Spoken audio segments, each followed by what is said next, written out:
green sage. Is there a blue sage? It's nowhere on there, so I can't. Good evening. I'd like to call the November 25th, 2024 Borough Council meeting to order. Will the clerk please read the open public meeting statement? Adequate notice of this meeting has been provided as required under Chapter 231, Public Law 1975, specifying the time, date, and location by posting a copy of the notice on the municipal building, municipal website, providing a copy of the annual notice schedule to the official newspaper of the borough, and is on file in the clerk's office. Will the clerk please call the roll? Council President Revelinsky. Here. Councilman Collins. Here. Councilman Manco. Here. Councilman Poznanski. Here. Councilman Potter. Here. Councilman Zambrana. Here. Mayor Murray. Here. Borough Attorney Peter Vignolo. Present. Borough Engineer Mike McClellan. Present. Borough Engineer Lou Plaskanka. Present. Borough Administrator Frederick Carr. Present. Borough Clerk Monica Orlando present. Borough CFO, Joe Zender. Will everyone please stand for a moment of silence, which will be followed by the salute of the flag.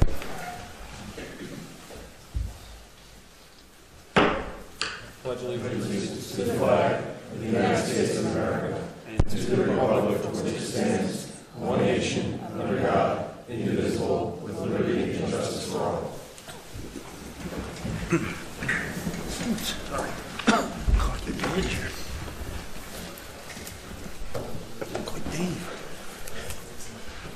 Now is the time for public comments limited to the resolutions listed on the agenda only. If you wish to speak, please step up to the microphone and state your name and address for the record. Again, this is the public portion is limited to the comments only on the resolutions listed on the agenda at this time.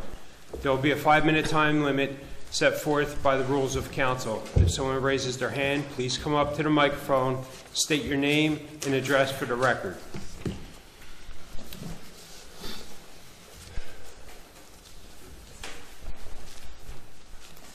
Seeing none, I will close public comments. The meeting minutes for the November 12th, 2024 regular meeting are on the agenda for approval. Are there any comments or corrections? Seeing none, can I have a motion to accept the minutes as typed? So moved. Second. All in favor? Aye. Any opposed? Thank you. Ordinance introduction, first reading. This introduction is of ordinance 24-1552. There will be no public input on this ordinance tonight. The ordinance summary will be published as required by law in a second reading. Public hearing and a final adoption will be considered on the December 9th, 2024. Full copies of this ordinance will be posted on the borough website, on the bulletin board of municipal building, and available at no cost in the office of the municipal clerk between the hours of 8:30 a.m. and 4:30 p.m. Monday through Friday. Will the clerk please read ordinance 24-1552 by title only? Ordinance to amend Chapter 25 Water of the Revised General Ordinances of the Borough of Milltown, Section 25-4 tap fee and meter charges, and Section 25-6 discontinuance of water service. May I have a motion in a second, please? There is no motion. Oh, okay, good. All right, authorizing payments. No, we need a motion in a second. That's what I just asked for. I thought he asked for a second. I'm sorry. Is there discussion before? If you get the motion. After the motion. Well, I thought once, I'll make a motion. to make the motion, we I'll have make to... a motion, let's have a discussion. And I'll second. Okay. We have a motion made by Council President Revelinsky, seconded by Councilman Potter. Now it's discussion. Yes, and you want to go, Frank? If I don't mind, yeah. Does this supersede the law that is in the consent agenda from the state about the shutoffs during the winter? The shutoff is state law. This would your winter program for shutoffs would supersede this. This is just a provision in your ordinance that allows for shutoffs when they would be permitted. Okay, and that goes until May, I believe, is this all? March? The winter prohibition is both for water and sewer and for electric. It's statewide. It's not just Milltown. Can we amend this to include perhaps something more effective, like mandating an increase every year in January that follows the increase we get from New Brunswick Water? Okay, Councilman, this is not about rates. This is, for Well, the it's not council. about the rates, but I'm just this- saying is that in the future, No, we're talking about. something else. We're talking about this. Just this, and we can't amend anything? No, this ordinance right here only addresses two things. It talks about the waiving of the fees for people who connect to the water main as part of our water line replacement project. If you remember last couple of meetings, I encouraged the council to waive that tap fee for residential customers who are replacing their water lines because of our water line replacement program for the lead lines. That's this. The second portion makes the disconnect portion of the ordinance for water consistent with what we do for electric.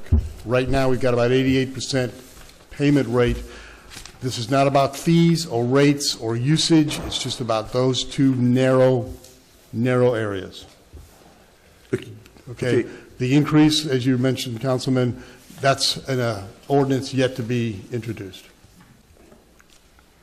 well, that's exactly my point, though, is that if we're amending the existing ordinance, regardless of whatever the rates will be, it seems like we have the idea of why not amend it to something that certainly seems to have been a greater problem than either of those two.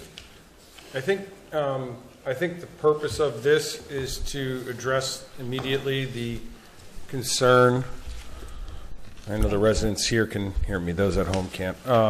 To address the immediate concern with folks who might be replacing their water services, whether to comply with state requirements for replacing lead services or because the service is damaged and needs replacement, to avoid having to charge them a reconnection or new tap fee. Right? That's the gist of it. Let's just get this done so that people aren't holding off on something they want to do for their homes. Yep. Because they're replacing essentially in kind, or the Mr. same Carr had quantity. asked for this earlier, I think at last meeting or the meeting before, and really it's just designed primarily because you're going to have people who are going to have to replace their lead or galvanized service lines, and if they had to do that under our current structure, they would also have to pay a tap fee. The idea behind it is that people who are already connected to our water utility have already paid the tap fee, presumably in the past, and typically that fee is something that's designed to make a new user have to contribute towards the infrastructure aspect of your water utility. To the extent that those people are already connected, there's really no reason to make them pay it again. And so just to clarify on this, we have section 25.4, part C. No tap fee shall be imposed for the replacement of the service connection of an existing user. At the last meeting, we kind of went back and forth as to exactly what that entails. My contention was that if a service is broken or needs replacement and they are tapping the main again, but the number of taps for that property remains the same, that it should be waived. Is the way that you... That's what this is designed to do. Okay, that's the way you interpret it, okay. I have a problem with this. There's no dates on here. Is this retro? I mean, because I heard there's a resident on the north side somewhere that had to have it, got hit with the tap fee. Are we going to retro these people that are replacing There's it? nothing retroactive about this ordinance. If you have someone who... So when does it take effect? There's no date. This ordinance shall take effect Yeah. immediately upon adoption and publication according to the law. So it'll be after tonight. Yes. So the person Well, that had to it's pay the tap fee. We haven't had a second reading on it yet, so this isn't going to be effective until you have a second reading and a public, a second reading and a public hearing on it, so. But we're not going to retro this back to this meeting then. Would that be No, available it's- at the discretion of, Well, essentially, what you can do with people who have already had to absorb that cost is they can petition the council, and you guys can waive that fee on a individual basis. Yeah. But Sounds rather than fair. trying to figure out what retroactive date you would want to use, at some point that becomes kind of difficult, and if somebody's a week before, then you're going to be seeing them with a waiver request anyway. So you might as well have it applied prospectively, and anyone who has that issue can come to you and ask for you to do it by resolution. Sounds fair. Yeah, so we have, Councilman, we have two residents in the year that I've been here, or almost a year. The one gentleman who's had a tap fee as of 8 August. You've all probably had emails on him. The reason I've asked for this is because the staff can do nothing about him. because the current ordinance does not allow us to waive the fee. Now, once we have a second reading of this ordinance, then I can come back to the council with 2 separate resolutions asking that the one gentleman not have to pay and that a person who has already paid get reimbursed Let me see, okay, by a specific action of the council right. to memorialize those 2 actions. And anybody moving forward who shows up, especially now that we're starting the water meter replacement project, we'll have a lot more people being identified as having lead lines into town. They'll be able to, construction will be able to waive the fee. They won't even charge them. They won't even bother conversation. So they'll be good to go. But without this, they can do nothing. I'm sorry, I have to ask again for a little bit more clarity, Peter. Just reading this, it seems somewhat vague, and I would hate for, in the future, someone to misinterpret the intent of this ordinance. For example, if someone tears down a single-family home and there's a 3/4-inch tap, and they decide to build a 4-story apartment building which requires a 2-inch tap, That would be replacement of the service connection. That would be a expansion of what they have. Okay, but it doesn't say in here, like, of similar size? It doesn't. That's what I just want to make sure we're clear, that, that would be I considered. think there's an understanding by the people who are going to have it as to what is intended. At some point, I mean, I didn't think that was necessary. I mean, we can rewrite it any way you want to. But I think this language covers that situation. Okay. So, like a Ford Avenue, where there may be a water line there, and if they wanted to do a full development of that site and do it with a singular line with, Or the old Spirits. Yeah, understood. Those are things where that connection is going to be increased, and the nature of the users is going to increase. So you're not going to have a singular user at that site. You're going to have multiple users. And that would not be something that I think that this would apply to. And your professional opinion, you don't think we need to clarify that ambiguity? I don't. I think Okay. you're going to interpret your own ordinance when people come in. And I mean, and again, if you think that that's necessary, I can add the language. I just don't think that it is. But not every lead line replacement needs a new tap, is that correct? Yes. Yes. They should. They should get a new tap. Yes, sir. That's why we're encouraging this ordinance, because most of those leads are lead taps also. We need to abandon the tap and the connection, or the saddle, if you will, and have a brand-new hole in the main. And thereby waiving the fee for that new water connection. Right, I just want to clarify that, so.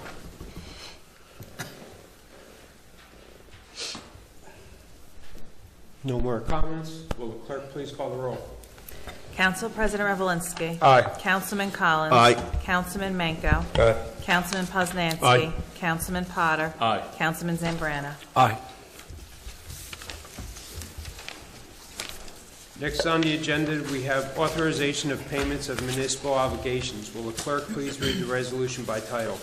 Resolution 2024-307, authorizing the payment of bills, claims, and statements against the Borough of Milltown in the total amount of $3,485,176.32. You have heard the reading of this resolution. Are there any questions? May I have a motion and a second, please? So moved. Second. I have a motion made by Councilman Potter, seconded by Council President Revelinsky. Will the clerk please call the roll? Council President Revelinsky. Aye. Councilman Collins. Aye. Councilman Manco. Aye. Councilman Poznanski. Aye. Councilman Potter. Aye. Councilman Zambrana. No.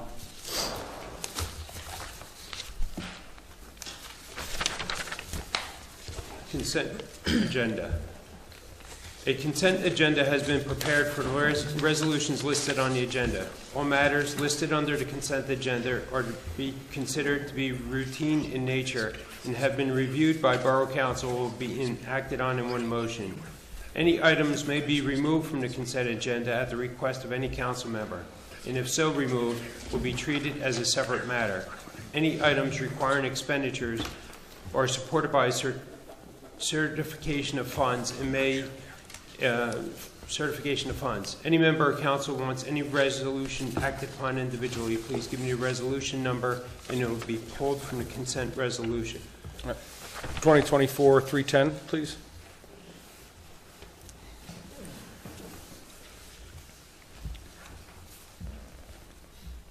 (2024-312).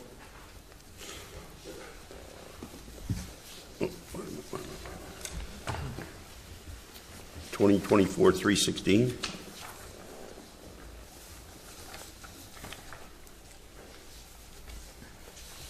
Is that it? Okay. Will the clerk please read the consent agenda resolution?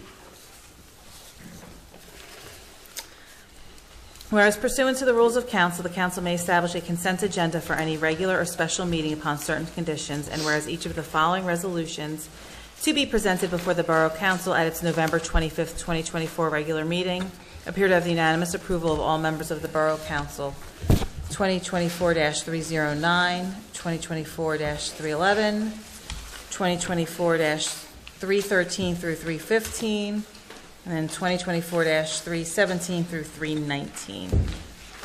Now therefore be it resolved by the Borough Council of the Borough of Milltown that each of the above listed resolutions be approved and adopted by the Borough Council with the same legal effect as though each were read in its entirety at its November 25th, 2024 regular meeting and adopted by separate vote.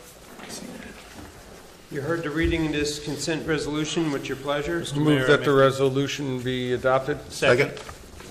I have a motion made by Council President Revelinsky, seconded by Councilman Potter. Will the clerk please call the roll? Council President Revelinsky. Aye. Councilman Collins. Aye. Councilman Manco. Aye. Councilman Poznanski. Aye. Councilman Potter. Aye. Councilman Zambrana. Aye. Will the clerk please read Resolution 2024-310 by title, please? Authorizing professional engineering services, CME Associates, water meter replacement not to exceed $74,796. What is the pleasure of council? Move the resolution be adopted. Make a motion. We have a motion made by Councilman Collins, seconded by Councilman Potter. Is there any discussion? Yes, Mr. Mayor, I asked for this one to be pulled because reading through items A through K, I have a hard time understanding how we get to a value of not to exceed almost $75,000 for a company to come in and replace water meters. It's the first time I'm seeing any numbers associated with this other than the co-op. And I'll read through them. Review of the purchasing arrangements. Receive and review contractors' bonds and insurance. Assist the borough in arranging and conducting a pre-construction meeting. Receive and review, as applicable, shop drawings and submittals. Review existing demand for commercial customers and the size of proposed water meters. I mean, to my understanding, we're replacing meters, we're not changing any sizes, unless someone's going to increase the size of their service, which I don't foresee, that would be an additional cost to that property owner. Assist the borough in arranging and conducting status meetings with the contractor. Review periodic construction reports, which I believe the contractor is going to tell us what meters are being replaced, what the services were, preparation of monthly payment applications, assist with software integration, which I believe would occur through the representative from the software program, assist in arranging and conducting construction closeout meeting, and finally, review completed pay items and make recommendations to the borough relative to final estimate of payments. $75,000 seems like a lot of money for that.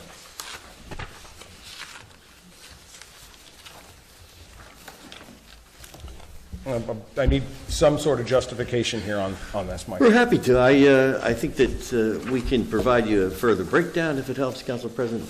We are on an as-needed basis for this project. So Your administrator calls us, we're there to help. We basically gave you a rough estimate of what we thought. It's a 9-month construction contract. There's over 2,000 services to deal with. And regarding the size of the meters, there's commercial accounts that have to be looked at. We have found over the years that commercial accounts are where some of your under-registration occurs. And so it's not just complete meter replacement, certainly residential houses, but commercials are different. So, but we're happy to provide the borough with any service that you call. This is not a lump sum. It's an hourly basis, cost not to exceed. You need us, we're there. You don't need us, that's fine too. But 9 months of work, there's quite a bit of oversight. We are not going to every house. We worked with your administrator to go over the scope and provided the numbers based upon what the decision was our scope's going to be. But as I said, please, if it turns out the borough can handle it with your own staff, by all means, we are happy with that too. And by the way, this money would be handled under the grant also. The borough's not paying for it. It's coming out of the grant. Okay? Certainly suitable. Not that that makes it any easier to apprehend, but it is covered under grant. What was the total amount of the, sorry if I'm not close enough to the mic. What was the total amount of the co-op estimated purchase? Lou, please. It is $1,376,365. And we've got $2 million in grants. That's correct. And the plans for the remaining $600,000? We're at your disposal. We think that you have some projects, whether they're cleaning and lining. I think that's a matter discussed with the Water Utility Committee. But yeah, there's approximately $600,000 left to do improvements. And we would highly recommend that you move to, once you get this passed, you start thinking about what you want to do, because there's limitations of how long that money will be in your you know. Before I vote on this, if no one else has any comments or questions, I know I won't be here next year, and I would highly recommend to the governing body to use caution when requesting additional services for this. So Mike, I have a couple of questions. Sure. So do we have an estimated time of completion? How long would a project like this take? Phil, they're saying 9 months. 9 months. And there's an awful lot of coordination, and I think that one of the things that came up was following up to make sure that the folks that go into people's houses are properly dressed and properly with proper identification, those types of things. And they are submitting reports, they're submitting inspection reports, so we're not going to go inside the buildings. But I think that you have a duty to make sure that people entering people's homes are proper and properly prepared to go through and do what they have to, including locating and determine what type of services, which is an additional service they provide. 9 months. It's a time. It takes a lot of time. If you ever tried to contact a homeowner and try to schedule a date and time when they're available, sometimes they may even have to do it on a Saturday because some people work during the week. So there's going to be some coordination involved. But again, as I said to Council President, we're only here as you need us. If it turns out that you don't need us so much, then by all means, have your own staff handle it. We're happy to do that too. So basically what this $75,000 to me, I might be making this really simple, and it's not. You're sort of going to be like our project manager, in a way? Yes. Okay. And I think that some time is going to be required on the commercial accounts and also the multifamily because, again, these meters fail and under registration when they age, but also if you're sized incorrectly, that's another problem. So, we would suggest that anybody over anywhere where there's multiple units that be looked at and the proper meter size be installed. Because, again, you're concerned about unaccounted for water. Well, there's a source. Okay. Would you be picking, one of the things that I'm most concerned about is how is this going to get rolled out? Is it going to be that simple as going District 1, 2, 3, 4, 5, or are we going to Great question. And your administrator has asked us to meet. We're meeting in early December to go over just that, how it's going to be installed. The contractor that's being awarded, the job that you awarded at your last meeting, has some approaches. They'll be reviewed with your staff, and certainly that's how it'll be implemented. Because you can't, just hop skitch all over town. It's not the right way. So we have our kickoff meeting, as Mike alluded to, is the 10th of December. It's a Tuesday at 10:30. Good. Invitation went out today to the professional staff. We had an original meeting. We had some conflicts. We backed it off. Now we're back on the 10th of December with, and that finance committee was included in that invite. Okay. Or the utility/finance committee, since it's the same three individuals. As Mike alluded to, if you go back in the old days, when you had a meter book, it's cleaner and to do it by, a cycle. You do everybody in cycle 1, cycle 2, cycle 3, and you just go through town instead of doing all over the place. You try to close out the books so that when they roll over, they all roll out together. They all roll over together. But 9 months, we're thinking we'll get a lot of them done initially, and then there'll be many that we have to go back again and again and again to that part of the conversation where you finally find a date when the resident's available because of their work schedule and the dog is locked up and all these kinds of things, and then everybody will be done. We should be, for the most part, should not have a problem with that. And we'll get reports and we'll pass them to the council so that people can address questions. And for the public, it's a simple process that the gentleman will knock on your door, I've said. He will replace the meter. He'll identify himself. They'll make an appointment. They just don't show up. You'll make an appointment with you so that you're there and that you're prepared for them. And like I said, the dog is put away and all those kinds of things. And then, it's very, very transparent, and he'll be able to do that. There's no requirement for either Mike to inspect, his firm to inspect the connection, or to the plumbing inspector to do that. The person who's installing it is qualified to do that. We don't inspect the change of the meters.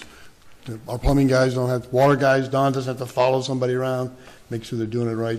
That's their job. So worst case scenario, 9 months, possibly it could get done Yes. faster? Possibly. Yeah. So it depends on the meter connections. Okay. If you have somebody where, as I said previously in a meeting, when they replaced my meter in Freehold Borough, the guy was in and out in 10 minutes.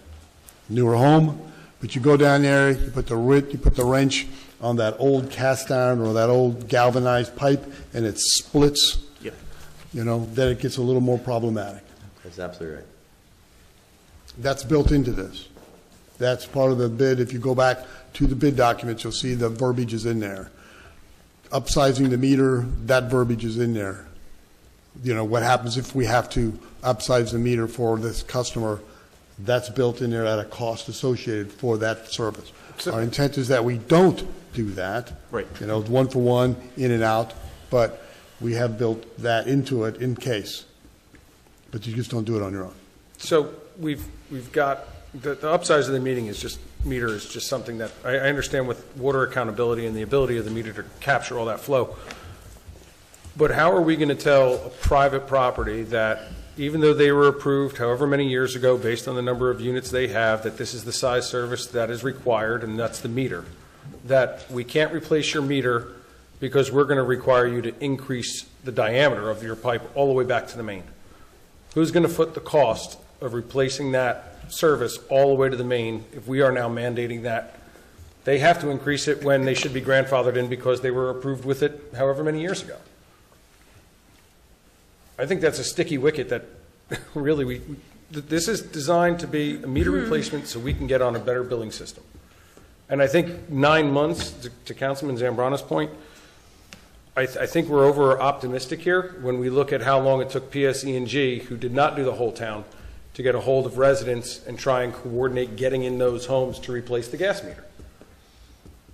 I think 9 months is optimistic. And additionally, I'd like to know, what experience do we have in doing a similar program? I know East Brunswick has recently done meter replacement. I think they're going out for a second round of contract. What other municipalities have we, or have you overseen full meter replacements like this?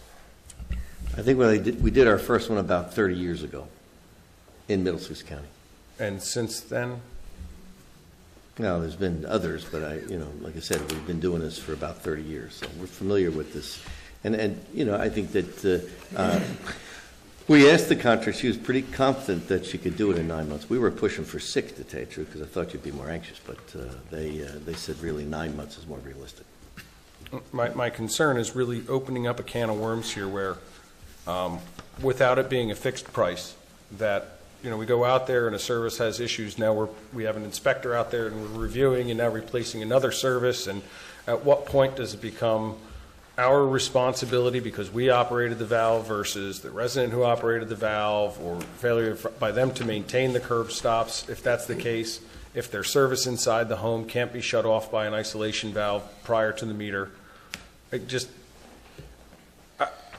I'm not a fan of a not to exceed cost. I think we should be looking at this more of lump sum with fixed estimates on the prices. And that's why I caution here the rest of council that will be overseeing this next year, that before we just pick up the phone and say, hey, CME, come on in over and help us out with this, that we know exactly why we're calling and we've got our set results or methods of resolution that we're looking at.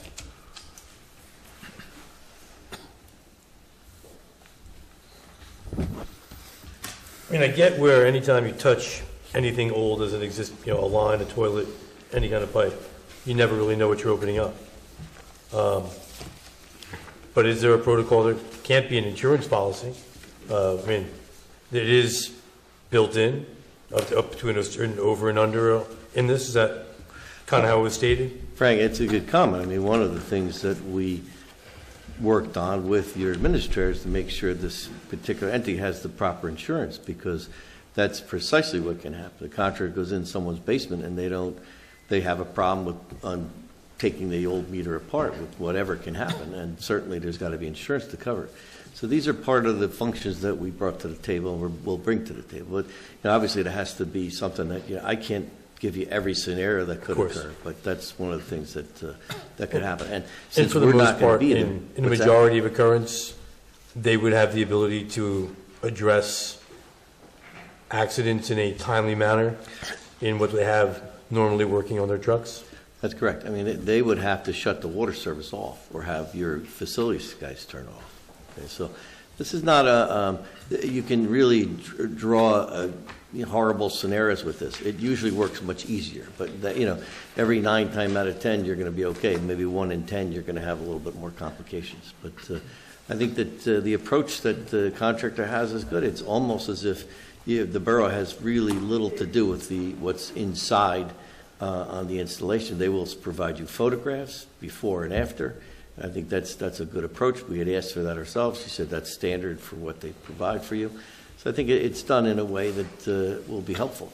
As I said, to the extent your own personnel have the time, we're happy to go through and just call us. We're on an on-call basis with this one. We also were concerned about the scope. That's why we spent a considerable amount of time working out with the borough before we submitted our price. Admittedly, candidly, I get a sticker shock whenever I see a number with that many zeros, but based on the entirety of the project, that's 5.5%, which is not unreasonable, I think, as a industry standard for management goes. Thank you. Mike, one other question. I've been getting a lot of questions from residents because letters went out identifying their lines, either lead, galvanized, or copper, which we hope it's copper.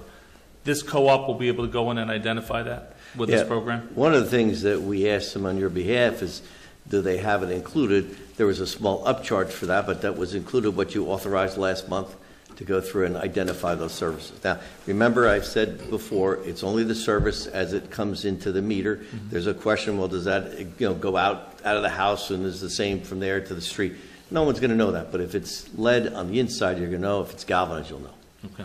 And 9 times out of 10, I'm in this 50 years, guys. If it's lead in the house, it's generally lead outside. Not always, but Okay. Because I believe in the letter we asked for them to get a licensed plumber. That's right. So this would take care of that. That's right. Yeah. Okay. Thank you. So it's not just a meter replacement project. It's a water meter replacement project, and also to check for lead. That's correct. And as I said, there was an upcharge for that, but it was nominal compared to what the total was. And it's all covered in the grant. This That's helps right. us, And this what you helps us offer meet us. our goals or state requirements for doing our Absolutely lead right. inventory. That's right. Yep. So it gets you that, it gets you a count as good as that can be. No one in any of the towns we're working with, and there's over 150, has gone beyond this right now. They're not knowing that we know is digging up services to determine what they really are.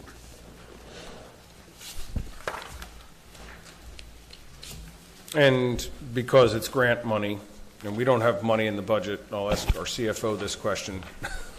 If we wouldn't be able to actually hire an additional employee within the borough to help oversee this project because the monies are coming from the grant. Right. Yeah, I don't think it covers salaries for employees, or new employees. Okay? Will the clerk please call the roll? Council President Revelinsky. Aye. Councilman Collins. Aye. Councilman Manco. Aye. Councilman Poznanski. Aye. Councilman Potter. Aye. Councilman Zambrana. Aye. Will the clerk please read Resolution 2024-312? Authorizing winter termination program. What is the pleasure of council? Move that this resolution be adopted. Second. I have a motion made by Council President Revelinsky, seconded by Councilman Collins. Is there any discussion? Yes, Mr. Mayor. So I just want to make sure I understand this correctly. There is a document, obviously, attached to this from Government Services, DCA, about winter termination programs. So what we're looking to do here is, since the borough's code book doesn't currently have a provision to terminate water and sewer service due to non-payment, we're going to include it now, and that would go into effect on March 16th, after the winter termination program is over? Or do I? This is the winter termination program. This is your program that you're required by the state to have Right. in place so Right. that you can't shut people's services off Right. between those two dates. So this has nothing to do with the ordinance you just adopted. It's something, we did this last year too. Okay, so but it literally says here that the borough's code book does not currently have a provision to terminate water and sewer service. Our current code book doesn't have a real specific one. Yeah. I have indicated before my opinion that based upon your ordinance as it currently reads, you have the ability to shut off for non-payment because you have the ability to shut off for any violation of your ordinance, but you specifically will have something there so that it's not really in question anymore.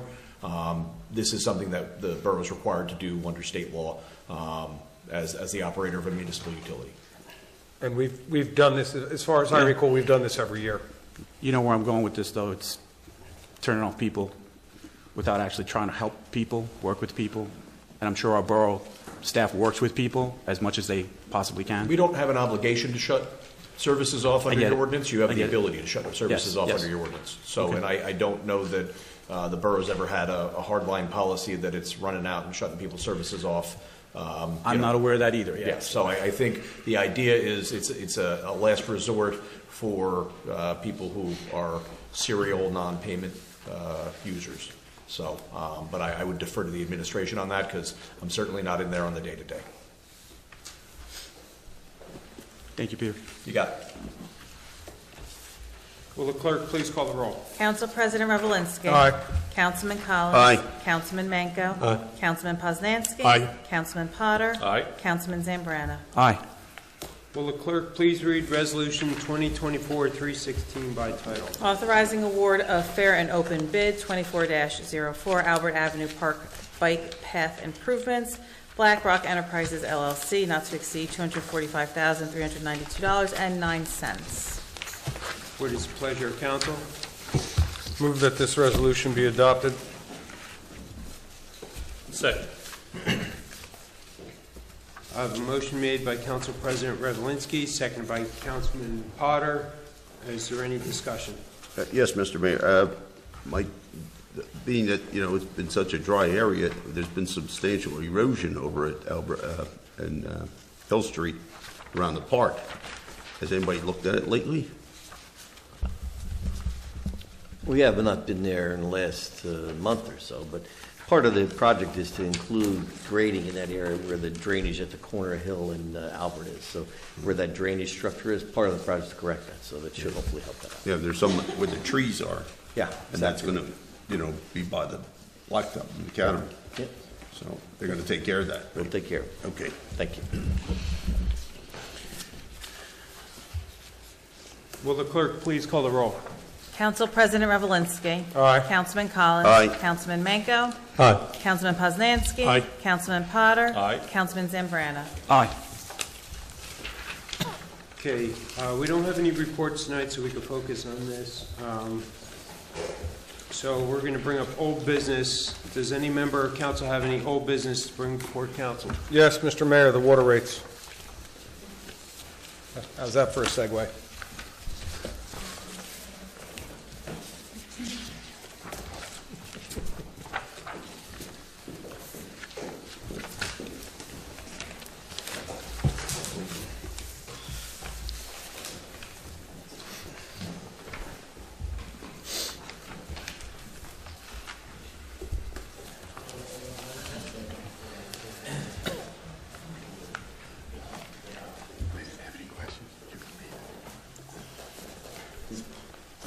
They don't have any water, they don't have any fire department questions, so if you don't want to stick around, you can leave.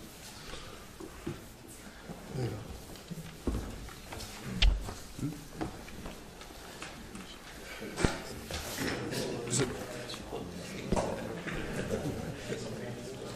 So, Monica, would you pull up the PDF for the You know what happened to anticipated curiosity? 2025 first? Yeah, no, And Joe, you'll be able to go through that 2025 numbers that we looked at on which we're basing these. I think we'll start there, and then we can have fun playing with the Excel sheet.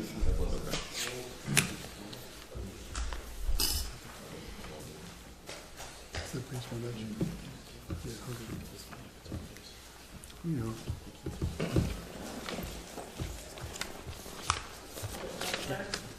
Yes, please.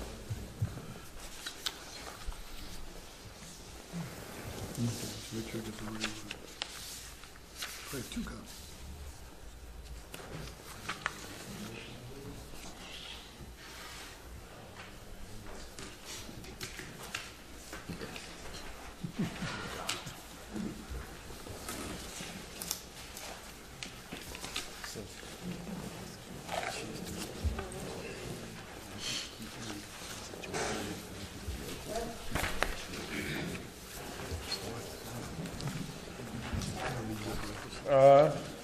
That's probably good there. My eyes are bad.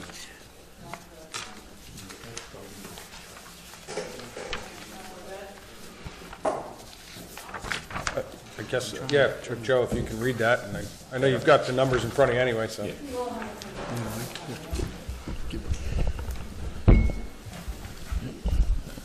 All right, thank you.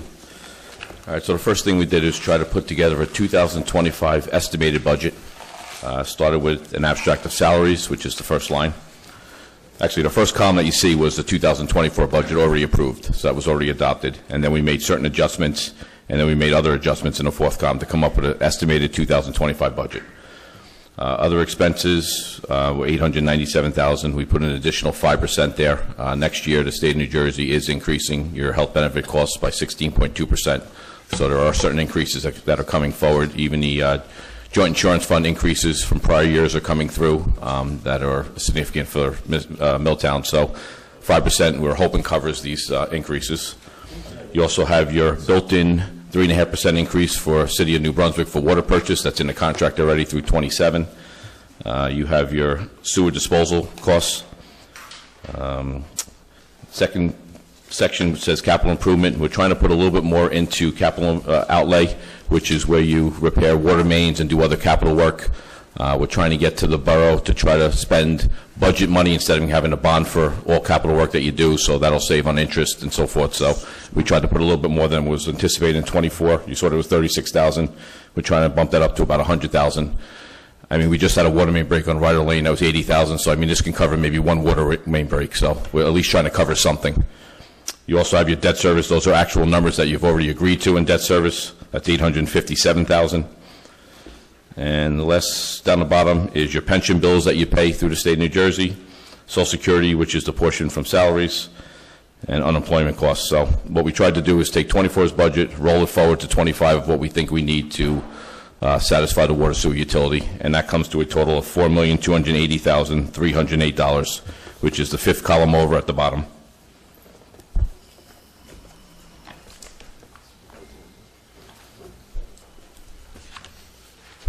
Now, But- these are the same numbers that were discussed back in September. Correct. When we looked at the original plan to amend the water rates, which would have been cover your operating expenses, of which is about 3 million, or was it 3 million change?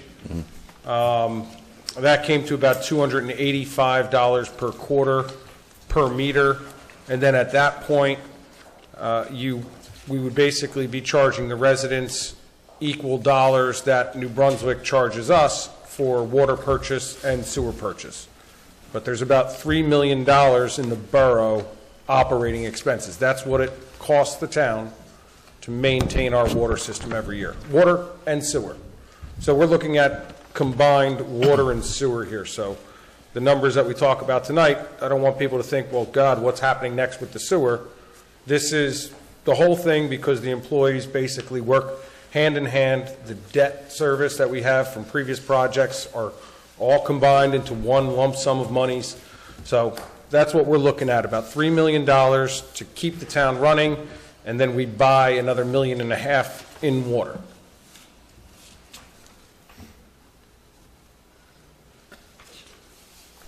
Yep. Before we go on, I guess, Joe, do we want to go through a few more pages of this, or do you want Yeah, to I jump mean- right into some other things? There was an abstract of what other expenses are that was after this. I'm not sure if you want to show it. Joe, what does that COP stand for? Cost of providing services.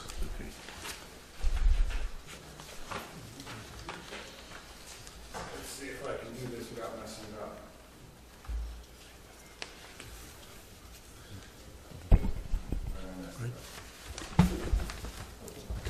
That's the bill we get. That's the bill.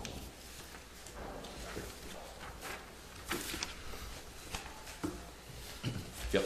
All right, so this is your abstract of what was other expenses on the sheet prior. So if you look, the first column is 2025 estimated budget, what we're anticipating. Second column was 2024's approved budget already adopted by the governing body. Now, the third column says through August 30th, but I actually looked through November, and some of these numbers are a little bit different. I think on the second page was Church Street repairs. You've had a few repairs to Church Street since then, and it's about 20,000 higher than what's on the sheet. And then, like I said before, you have an $80,000 water main break on Ryder Lane. That's not on the sheet either. So you have a couple of things that have changed since August 30th of 24. But at the time, this is what we were anticipating. So the second column is where we're anticipating. The third column is what was spent through August 30th. And then the fourth column is what was anticipating being spent. But like I just said, there's other expenditures that have occurred that aren't on the sheet. I know, Council President, if you want to go down the bottom, I think there's a couple. I mean, you can see the size of some of the line items, like outside repairs from outside contractors. Insurance is going up significantly. Elkin Lane repairs have been significant. Church Street repairs have been significant. Fire hydrant repairs, I think, were very significant this year. Right here is brakes and outside contractors.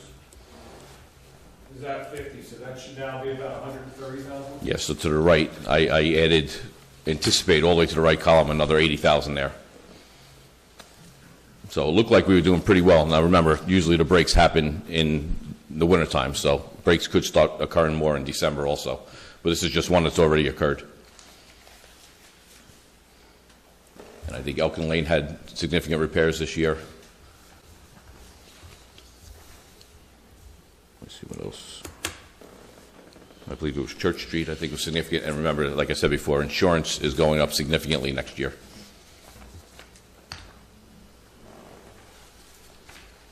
After the project, we can wait for more. Excuse me?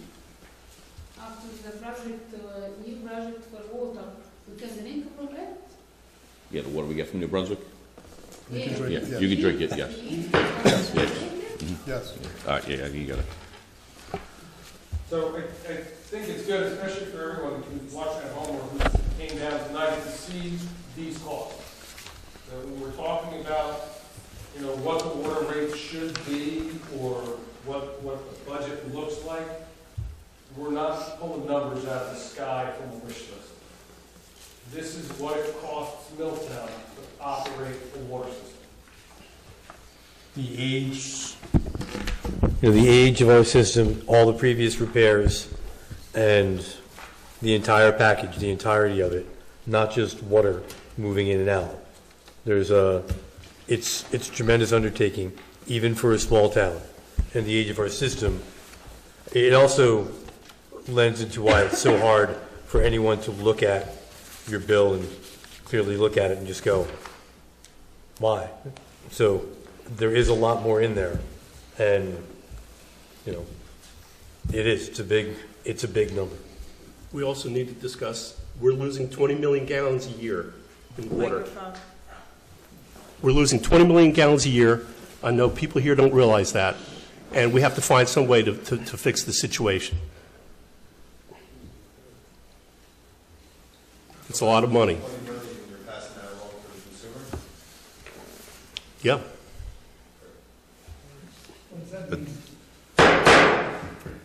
You guys will have your turn in a little while. Finish your questions, please, Councilman Penzaski. We need to find a way to fix this loss of water. It's water and sewer. Residents are paying for that, and we need to do something and fix it this year, at least this coming year. The next page, though, just go to Church Street repairs. I think it's on the next page. Top of the next one, I think. Yes, first item on the second. Yeah, so even through August 30th, that says 90,000. As of today, when I looked, it was 128,000 where that 90,000 is, and we still have another month left.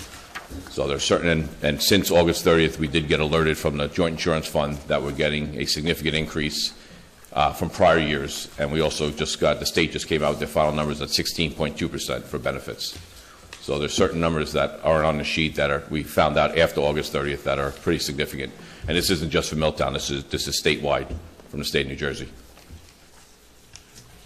That's for the health benefits. Health benefits, health and prescription. Statewide, mandated and controlled by the state of New Jersey have gone up 16%.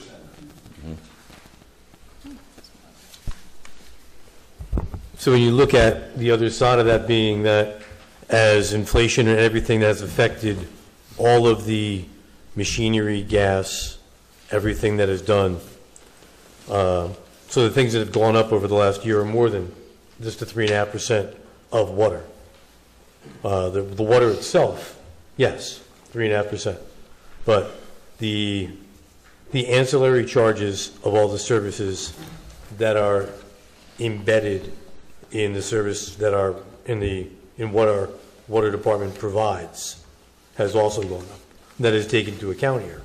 But just in trying to understand the numbers, got to keep that in mind. There are a lot of fees that get added on to the water coming to us. I looked up about 5, and this one is very new, and it's resiliency and environmental system investment charge. So that goes into the 3.5%. So it's not just that it's inflation.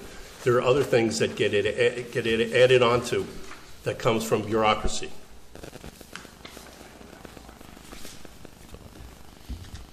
At this point, we'll open up that Excel file. Is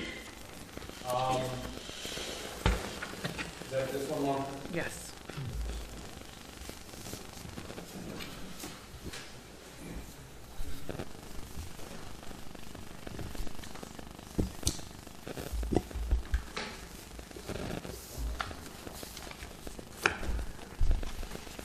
Okay.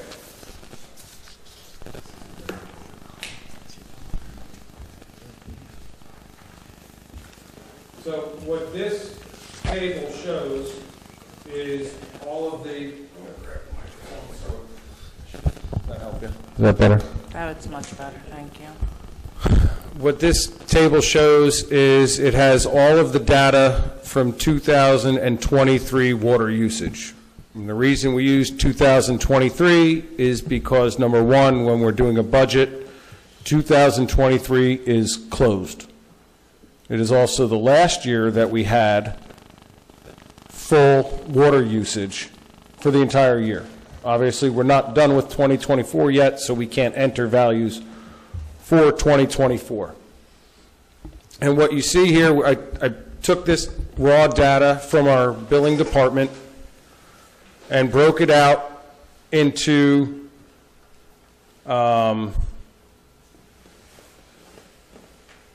$600-gallon increments, starting first with 3,000 gallons, and then at the end, anything above 24,000 gallons I lumped together because it's quite excessive use. And I know this is a lot to take in, but in the first quarter, you can see that we had 223 people, or 223 meters were read less than 3,000 gallons. And then at 3,600 gallons, there were 67, then 40, 74, all in 600-gallon increments for the quarter. Over here in column I, you have the total number of bills that were generated that year for that usage group. The rates that are currently in place do group everyone who was 7,500 gallons or less into one category. However, when they do a meter reading, it actually tells you down to the hundreds of gallons what the usage was, which allows us to break it down.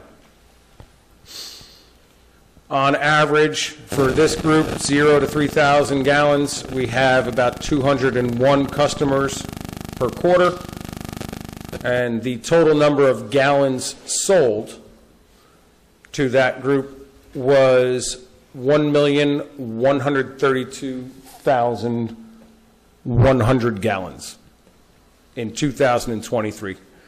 We are billed in thousands of gallons, so that's why you see 1132.1, that's 1132.1 thousand gallons.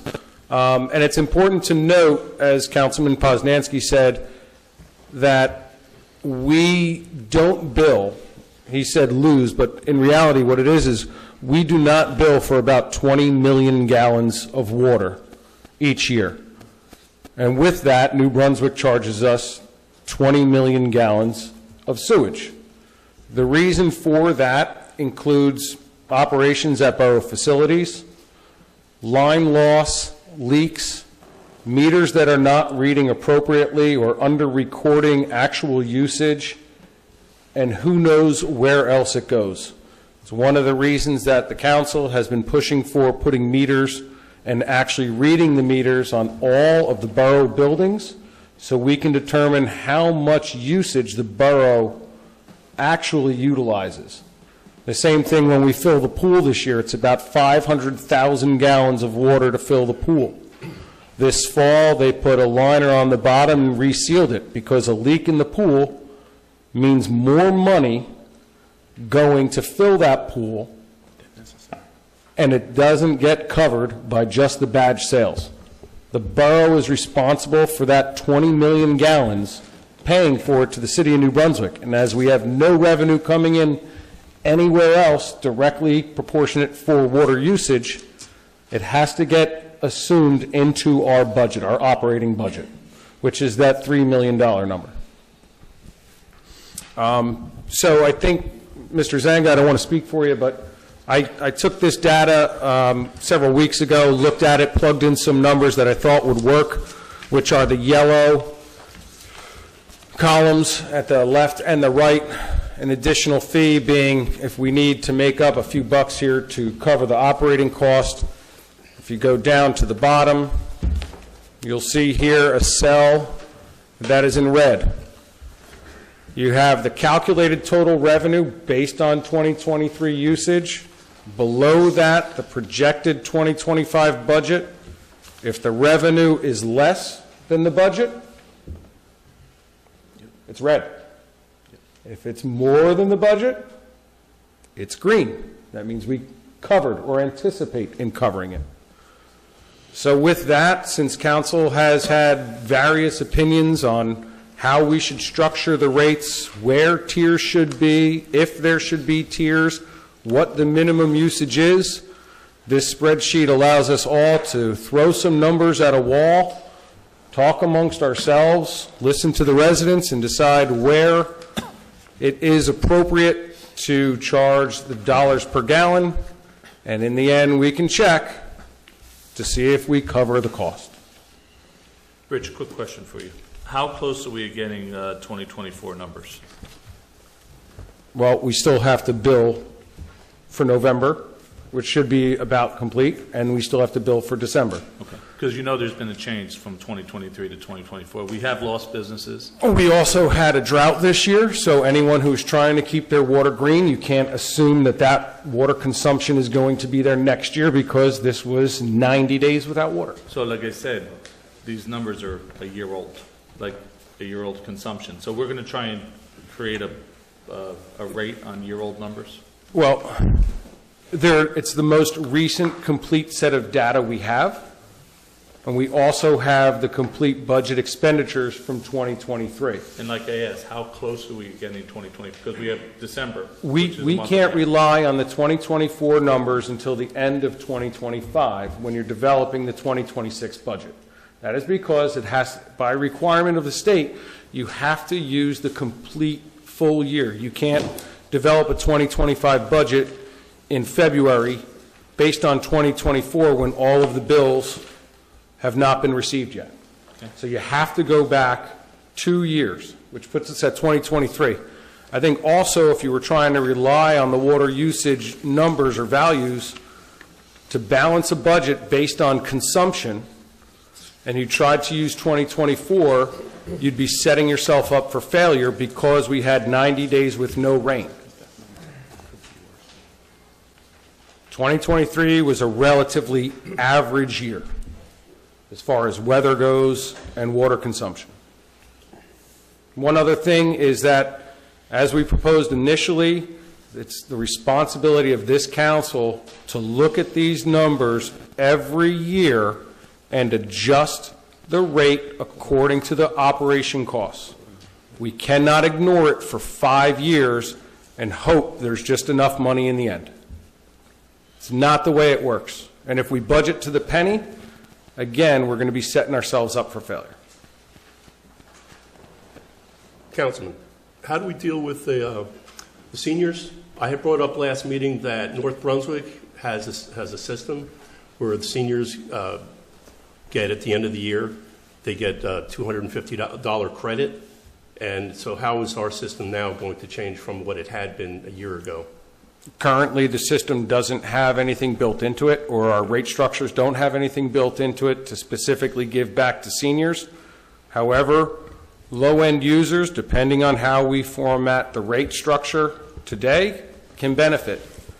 Last council meeting I spoke about, we'll start plugging some numbers in here. If I can, I'd love to get off my knees here. No comments, no comments. No, those don't separate to keep people from throwing them at us. If I plug in $30 for every 1,000 gallons, okay, and leave a $15 called administrative fee on there, and I set the minimum at 3,000 gallons, what you'll see at the end is we have $106,000 projected surplus at $30,000 or $30 for every 1,000 gallons used across the board. Thanks.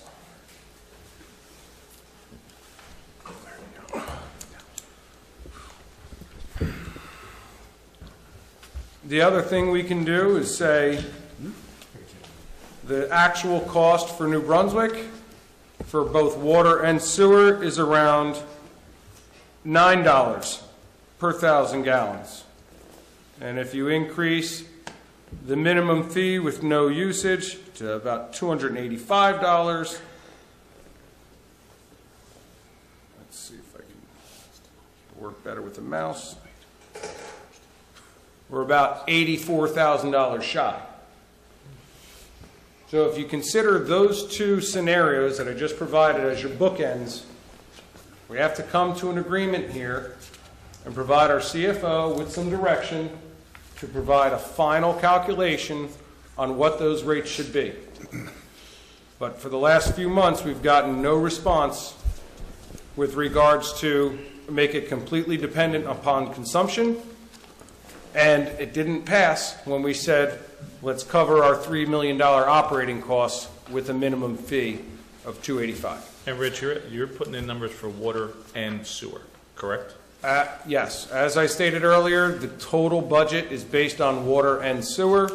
So this $9, you could say $5 is for sewer, $4 is for water. It's $9 for every 1,000 gallons. That's what generates your revenue. We either make our money on how much people use, or we make our money on being a member of the system. Either way, we have to cover $3 million of operation, 20 million gallons of water that we do not bill for, and then make sure that the residents are paying for every gallon of water we sell or that they consume. I think we have to come up with a decision on what we do with the seniors. I'm a liaison to the senior center, and in the last 3 meetings, business meetings, they've asked me to speak about this, and it bothers me because at times they'll come up and tell me how much they bring in a month, which I wish they didn't do, or they'll say they'll have to stop taking this medication or have to stop eating that. So I think we need to make a decision that's going to either help them or not help them. And that's the way I look at it. If I may, as I kind of had worked with with Councilman Revoluzzi on this, Council President, let me clear that. So when it was presented the idea of that having that minimum payment, and it was divided by the 2,600 some odd meters, that's where that number that was unsettling to a lot of people came from. So with this Excel, what we kind of was looking at was that, and I get what was expressed to me later by some of the council members, is that if the minimum payment was going to be $245, that could be acceptable if you had 5 people living in a house, could make sense. But that is not good or not fair, not relative to a family of 2 or a family of 1. So having that big base payment, and it is good solid math, the idea of, okay, we have this big number, we divide it by the amount of meters, and that works. But it doesn't work for everybody. Doing it the other way, where you go by the gallons of usage, it does allow for the variance of a family of 5, a 2-family house with 1 meter, is still going to have a larger bill based on usage. A smaller usage household will have a smaller bill. There's still, based on the minimum amount of gallons it's used, there's still going to be, some basis that allows us to be able to calculate or have an expectation of meeting the amount of gallons or meeting the amount of dollars at the end of it to make everything work. So all of this is really just a balance of numbers. What the Excel spreadsheet should give us is what those numbers will be. With that said, going by the gallons and billing per gallon does give some relief to smaller households, and that helps address some of what Councilman Poznansky is bringing forward, is that these smaller households, they don't need the bigger payment. So we can find a way, and this is what this is about, is today is looking for a template of what we can do to make something equitable and lasting. And we may not get the perfect answer at the right first shot, but we can certainly understand it all better and know what we're trying to do, which there's so much confusion in this town about what goes, why this is this, why are we paying for East Brunswick runoff? God, I hate that question anymore. It is it is relatively understandable in the format that it's presented. So, sorry, please go on. Well, at this point, we got to open it up to council to finally speak their minds. And I would say, Mr. Mayor, I think that this is probably also a good time to open it up to some residents who want to voice their opinions on this and throw some numbers, because clearly over the last few months, council's been unable to determine an appropriate or what they felt was acceptable rate structure, and perhaps now actually looking at the dollars and cents that it costs for Milltown to operate a water system. Maybe now it's time people realize that this isn't necessarily a choice. It's just a matter of where you put the numbers.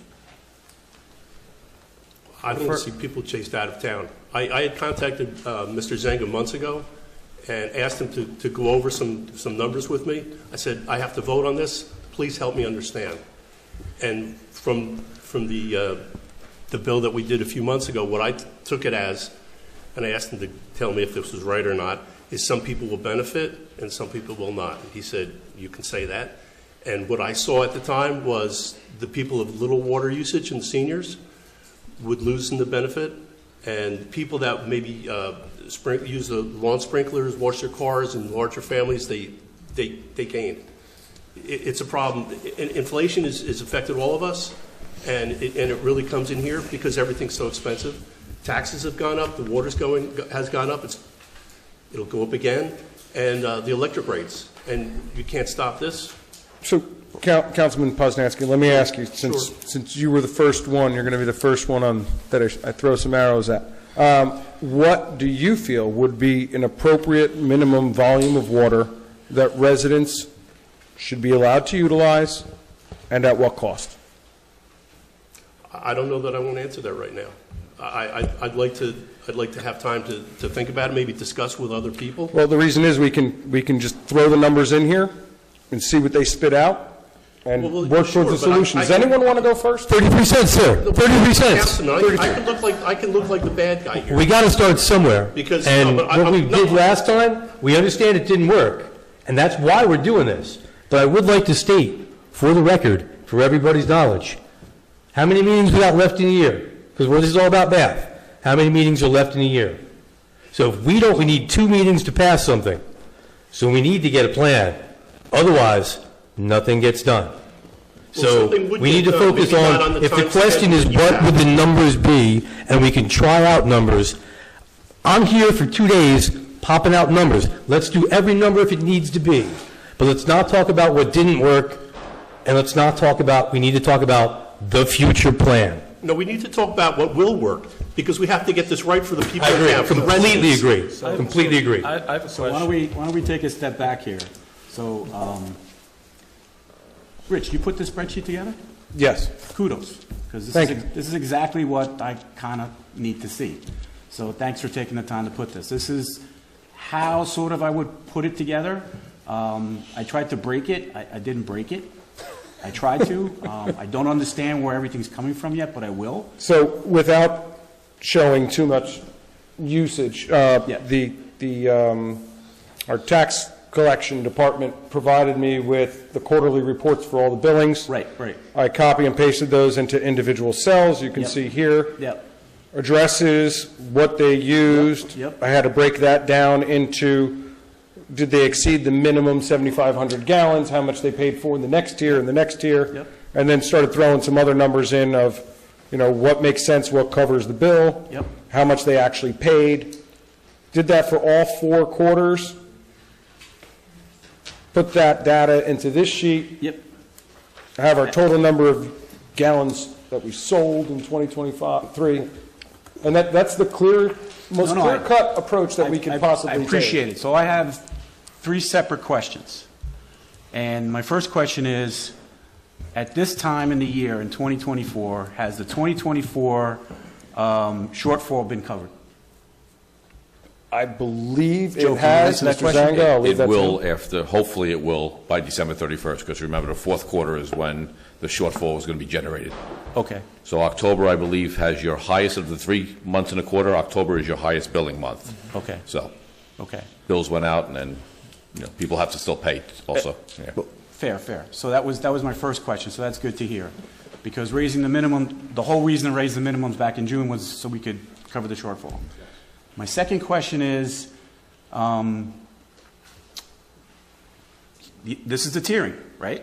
Because I think at the last time we talked about this, it included tiering, but the tiering started too high as opposed to where it is right now. So Right now, this spreadsheet has no tiers. If we wanted to create a tier, what we could do is say, make this $10 per 1,000 gallons, come down here and just decide at 10,200 gallons, we make it 25. But you could do that with this template. So it's sort of like, you could if you wanted to. Pick a number. You could if you wanted to. Okay, okay. Now, I will point out that, if I still have this, the number of bills in 2023, you'll see that at 3,000 gallons and under, there was 805. We start to get in every 600-gallon increment over 300, okay? It's when we get to around,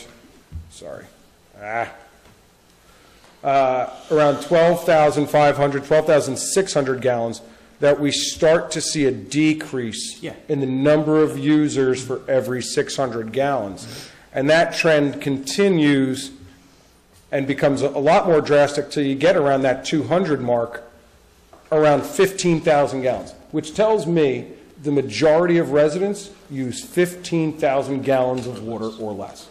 A year. Per year. And then after 15,000 is where you start seeing 221s, 200s, less than 200. The trend continues downward.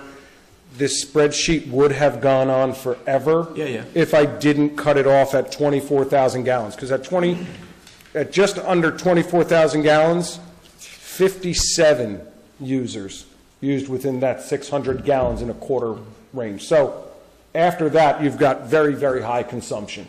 So that's the second question, right? So I've got my first question answered, got my second question answered. My last one, which I don't know if anyone can give me an answer to this, is what are we doing or what can we do in terms of cost reductions when we're talking about other operating salaries, wages, medical benefits, all that stuff? What can we do? Obviously, you're not going to save money Church Street repairs, because if you don't do a Church Street repair, you got a big problem. Well, I'll address that one real quick. Was if we actually did a project to address that once and for all, instead of spending $120,000 a year, there's a good chance we could eliminate $120,000, or at least reduce that down significantly by putting new pumps in. We replace pumps, we replace shafts, constantly burning stuff out because the pump station's more than 20 years old, and we're putting Band-Aids on instead of designing a project, putting it out for bid, and fixing it. With that being said, what else can we do to reduce costs? When the Finance Committee went through the budget numbers to come up with that $4.2 million, we looked at things like how some people in the electric utility salaries were allocated into the water utility. So we switched them out. We said, no, they belong in electric. They're electric guys. But then we realized, well, some of the water guys are also billed to electric. So we moved them over completely. It turned out to be essentially a wash. And that was without getting into what portion of the tax collector's office, what portion of the BA's salary, and everyone else should be allocated to water and sewer. So we started looking at those numbers, how do we chop things, and really it becomes preventative maintenance. We've done a good job using state grants over the last few years. Kudos to you and the previous administration for securing those grants and getting work done. But it hasn't been enough. We've neglected the system for years and years and years because we're too afraid of residents getting frustrated. And unfortunately, with everyone here tonight, I think we realize this is an issue that cannot be avoided. Costs go up, and if we continue to ignore the things that cost money, the costs will just be more next year. Another Riders Lane water main break, well, there goes 80 grand in the budget. We got to get off of that cycle.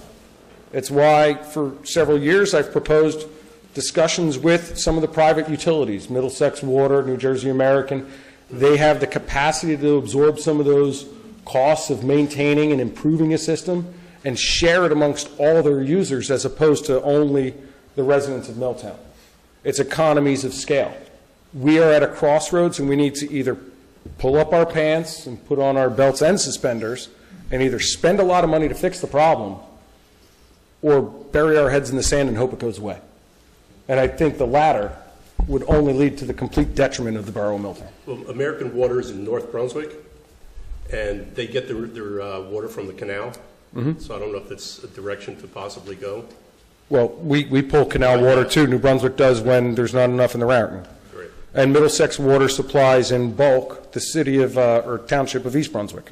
So I bring those up because those are the two closest connections for large capacity other than the city of New Brunswick. And both have expressed interest in the borough of Milltown. Now, Rich, how's their prices compared to ours?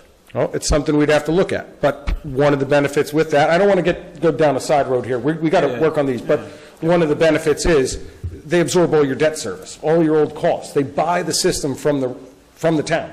And it's their responsibility at their point. They also bill monthly, which is easier for some people. Yeah. But that aside, to answer your question, Councilman, that's where we're at with trying to reduce the costs. I think it's imperative that we continue to try to do so, but I think we need to all go into this with the realization that whatever costs annually we can save will probably have to be added back on in the form of debt service to make improvements to the system. Councilman Zambrana, if I may, for the council, also the public, one of the big cost drivers is the health insurance increase with the state health benefits plan. Maybe 2 or 3 months ago, we made a considerable effort and went out to the marketplace to change our benefits to the council. That was my next question. So we, using our insurance broker, and we collected all this data, and we went out to the marketplace to try to find cheaper health insurance. Understanding full for everyone here is that we're required to have equal to or better than benefits in accordance with the union contracts. Okay, so, but we were unable to secure anybody who even bid for our benefits. So we couldn't even have a conversation where we could make some plan changes or do some things where we could reduce that cost to the borough, unfortunately. But we did spend considerable time in the clerk's office and in the insurance broker to find a better plan or equal to or better than plan at a reduced cost for the borough. Unsuccessful. Yep, no. So Councilman Zambrana, I do have one comment, was that... The microphone, please, Mayor. Those numbers that you see, that's gallons per quarter, not per year. So I think I was referring to Council President's, when he said 15,000 gallons. That's total usage. Yeah. My question is, if we stay with the tier system and figure it out that way, I think we need to really address and look at the 7,500 gallons. That's tier 1, 0 to 7,500 gallons. I think that should be reduced, and I think we should work on what that should be reduced to, and that covers seniors and singles. And my term of singles and seniors are single-family unit, single person, and seniors who don't use a lot of water. Currently, right now, 7,500 gallons. A lot of those individuals don't use up to 7,500 gallons. It's a lot less, and they're getting hit the higher fees for their non-usage. So what do you want to charge them? Well, I think we need to lower that. I think we need to go down to, say, 3,700 gallons. Or maybe 0. Sure, let's use numbers that are divisible by 3 because we bill quarterly. So why don't we stick around this 4,200 gallons? How about that? Yeah, that's close enough. Sure. What do you want to bill them for 4,200 That gallons? 15,000 number works out to being $37.50 per quarter as gallons. So if we're at 4,200 as a minimum, we're... Yeah, you're in the ballpark. You're in the ballpark, yeah, exactly. So what do you want to charge them for 4,200 gallons or less? So I think right now the old ordinance prior to 2024 was $116. That's about right. That was in 2018. So you want to do $116. She knows the numbers. Right? I think that's what it was. Yeah, I have it on a thumb drive, but we'd have to just look at it. $116.89. Thank you. Thank you. 116.89. All right. Let's go back to 2018.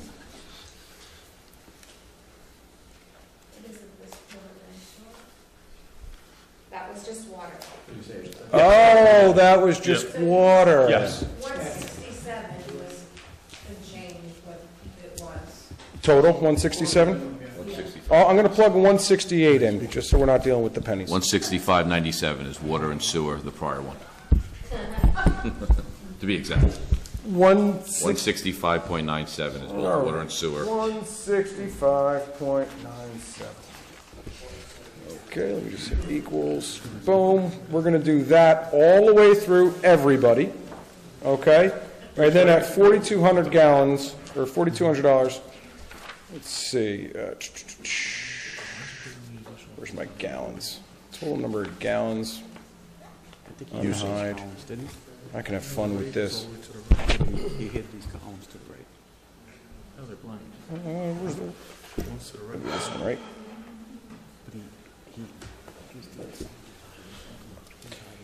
So we said 4,200, right? 42.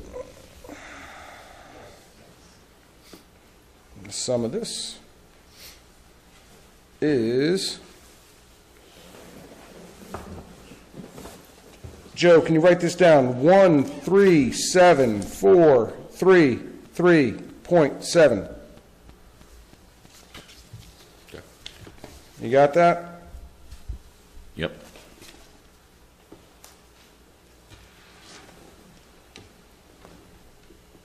Okay, so we're $623,000 short if we go with 165.97. I'm going to divide that number by, what was it, Joe? 137,433.7. And you get $4.53 per 1,000 gallons. Oops. Sorry about that. We've got some 30s in here. $18.75 per 1,000 gallons. That breaks us dead even. That's for, Anyone who uses a gallon more than 4,200. That's 1875 per thousand, you're saying? 1875 per 1,000. How come that last column, all lines say 168.97? Because that would be the minimum bill that everybody pays. That doesn't go up if 1,200? It does, but that's what That'll be the gallon. that's the charge. minimum. That's what the gallons, the additional gallons over 4,200, you would be charged the 1875. But just like we have today, everyone pays that minimum 7,500 gallon fee. And then if you use more than 7,500, you pay the dollars per gallon.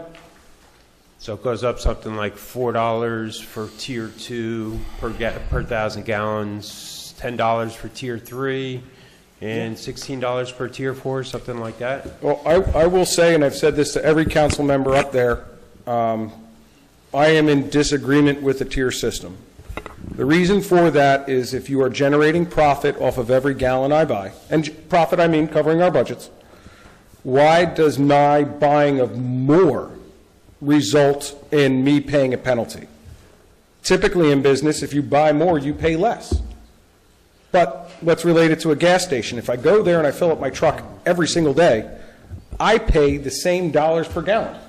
They don't hit me with a surcharge because I showed up every day. Yeah, but if you buy electric, what do you pay? You pay more the more you use.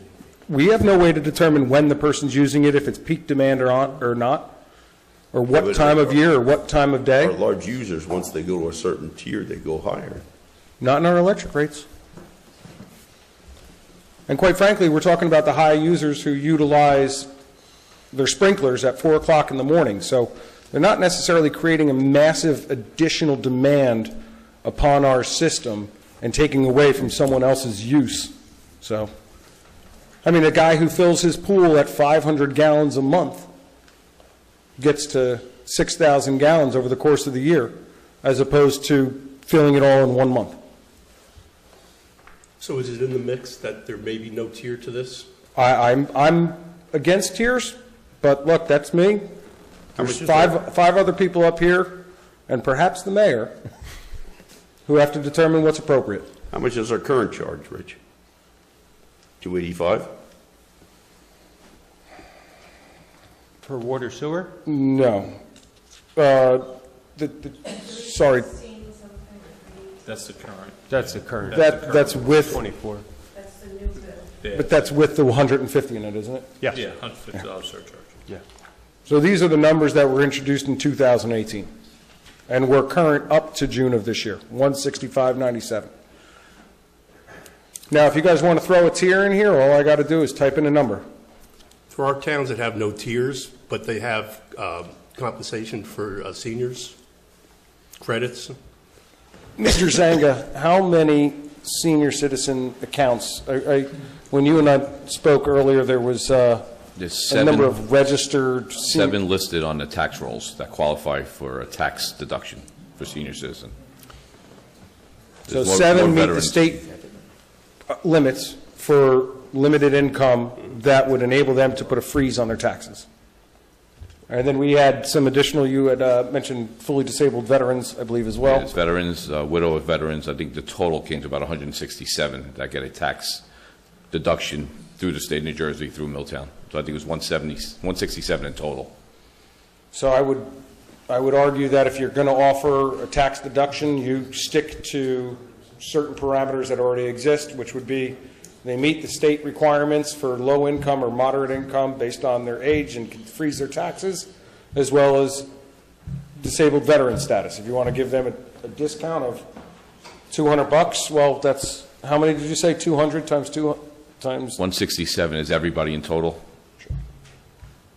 So if I can go up here. Love Excel. Anyone who doesn't like Excel, let's talk. Because to me, it is a godsend. 167, let's say we give them back $200 each. Okay? That's $33,000. So it still doesn't really come close to, it's a small amount, which may be significant to them, but $33,000 is nowhere near our current increase between the 24 budget and the 25. So Rich, just put in $200 instead of 165.07 and see what we come out with. You want the minimum fee to be $200. Right.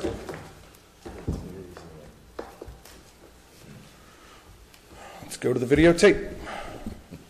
What does that come out to? Oh, $16.20 per thousand.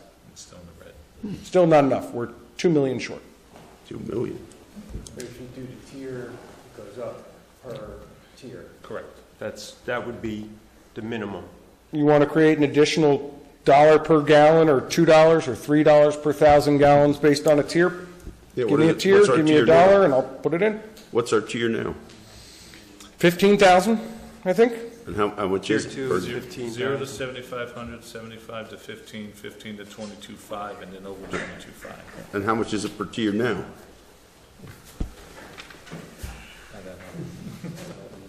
Am I the only one who has a computer or a calculator?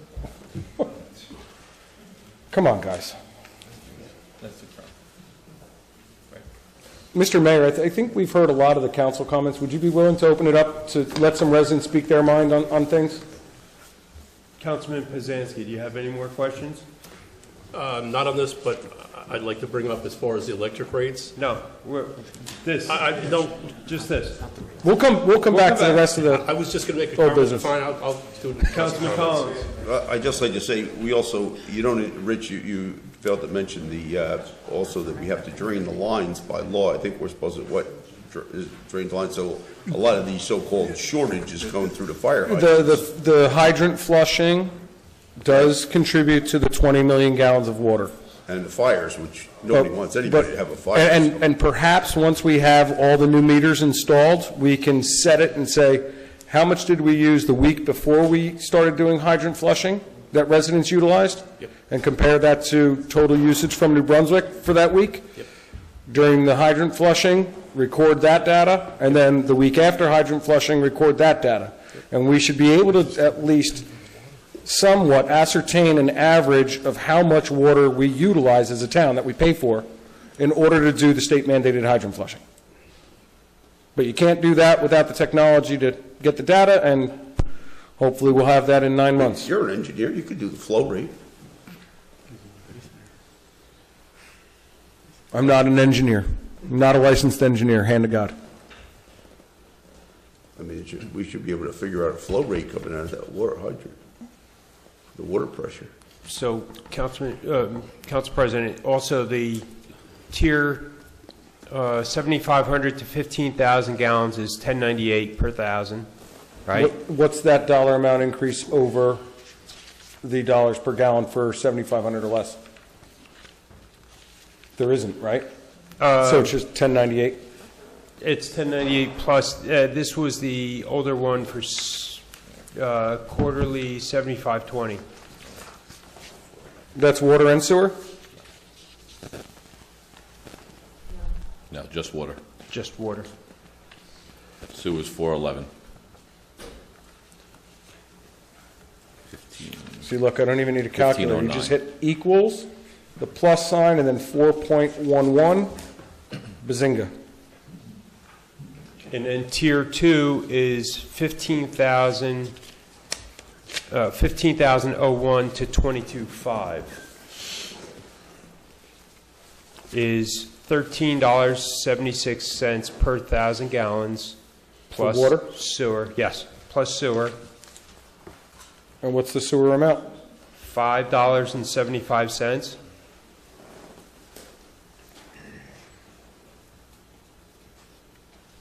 And then You got 90 grand. the next tier is $16, over 22,500 gallons is $16.54 per 1,000 gallons. We're in the green. 16,000 what?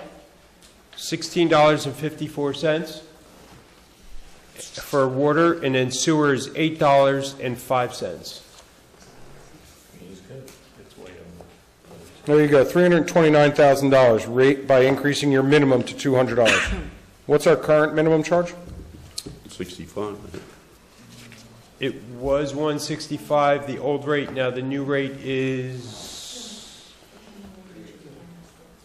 what? 336. Thank you. Which we knew 316.22. If I plug in 336, everyone's going to think it's amazing, but... Yeah, 316.22 is the rates that are in effect right now. 316.22. Yeah, that's the one that's this quarter. Yeah. $1.5 million in surplus. Congratulations. So we... Well, we want to bring that. Which Oh, we want to, yeah, I think that's appropriate. So we had the conversations, I talked with Mr. Vignolo and Mr. Zanga. We talked about the original, if we rolled that back to the 165 number, Mr. Vignolo was talking about 25%, and then Mr. Zanga reran the numbers, and then I asked him to rerun the numbers at 50% of the increase, the 24 increase, the one we did this year, the June increase.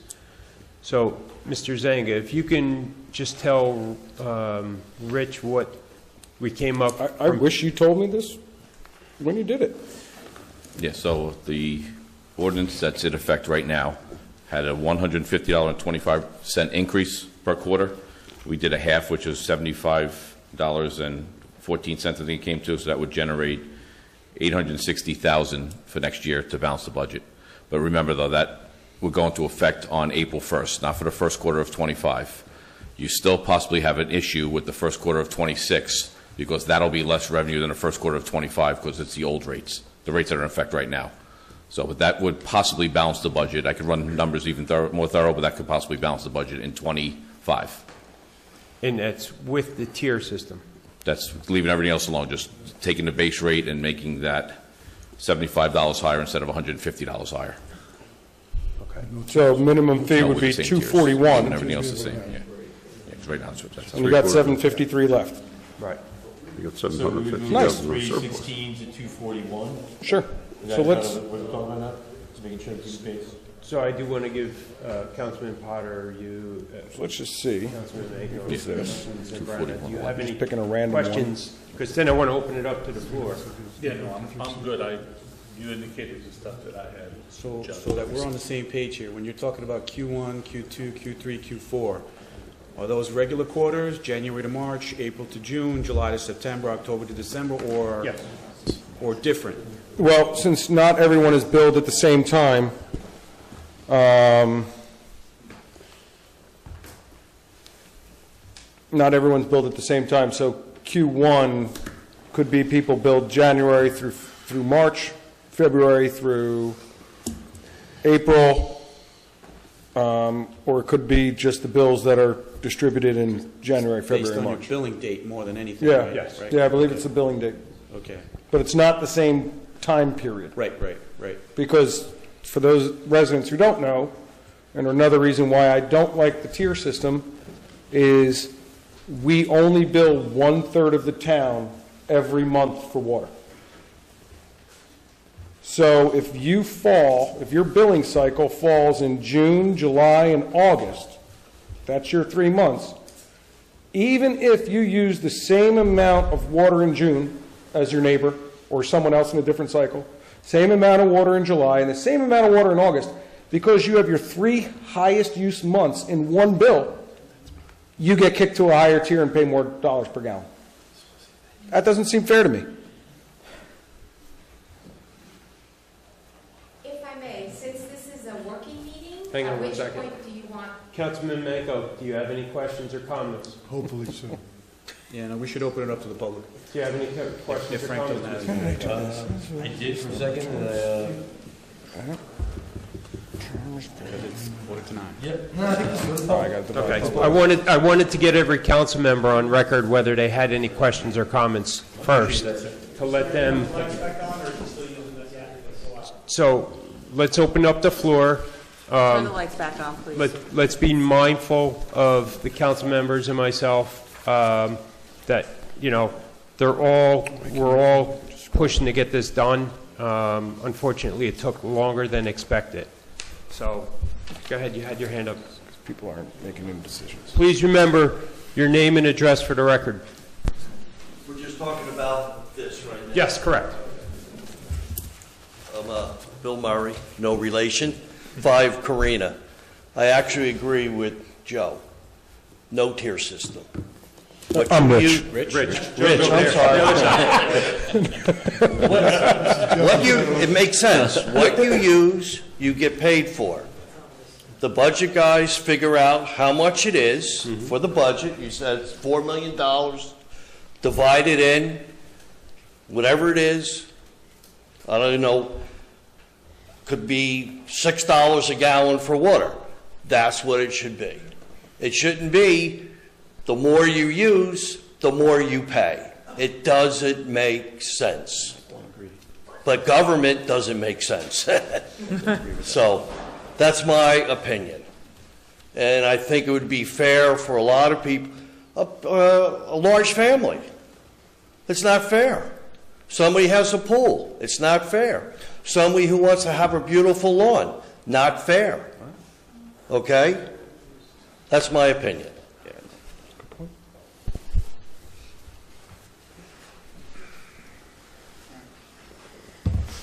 Henry Mertens, 156 Reeve Avenue. As far as $80,000 for the Riders Lane water main break, I know what that break should cost to repair. It's not $80,000. Unless that repair sleeve's made out of unicorn hair for an 8-inch cast iron break, that's absurd. Going to try not to get into personnel issues here, but the borough just gave out big raises and hired 2 guys who were supposed to be able to do street work. Call in a machine operator. Bring in a dump truck, zip the road, and do the 8-inch repair. It's not a big deal. Goes right into cost reductions. $80,000. I don't care what the county road bond is to open up Riders Lane. $80,000 is not reasonable. As far as the meter replacement and everything, I know you guys are doing the service line inventory with it. There's some problems with this. If we do the meters and the service line inventory in 2025 and 26, it's got to be submitted to the DEP by July of 26. That's the 2027 budget year. You're not going to know what your obligation is for replacing lead service lines until 2027. That gives you 4 years to get them all done. I submitted to the board in June correspondence from the DEP that said, finally, as a reminder, water systems are responsible for the coordination of all lead or galvanized service line replacements regardless of ownership. Water systems must coordinate the lead service line replacement program in their service area for both the public and private side of the service line. In Milltown, it's all private. You still have to run the system. You still have to run the replacement system. Water systems may not leave the replacement of lead or galvanized lines up to the homeowner, as it's the water system's responsibility to ensure that the lead and galvanized service lines are replaced. You do not have to pay for the portion, the borough does not have to pay for the report for any portion of the replacement that they don't own. You can back bill the customer, but you have millions of dollars that aren't accounted for in this budget of unfunded liability. So we can kick water rates around all we want. It doesn't reflect what your actual liabilities are. And I know, Mr. Carr, you said that the onus is on the residents to replace it. I don't know any resident who's going to be volunteering, like Ford Avenue, I don't know any resident who's going to be volunteering for an 80-foot long side service going under a concrete road. It's going to be $25,000. So the borough needs to get prices together and know what their actual liabilities are before they start kicking around budget numbers. None of these numbers matter right now. You have no idea what your liabilities are. So they could drop the rates now from 316 to 241, that's fine. In 3 years, the budget's going to be, the minimum payment's going to be $400 to pay for all these lead service lines. I feel like I'm standing up here like Chicken Little yelling that the sky's falling every 4 months. You gotta know what you have to pay, and we don't. There's been no like true rate study done. It's just getting to be that you're going to price out the residents with the utility. That's it.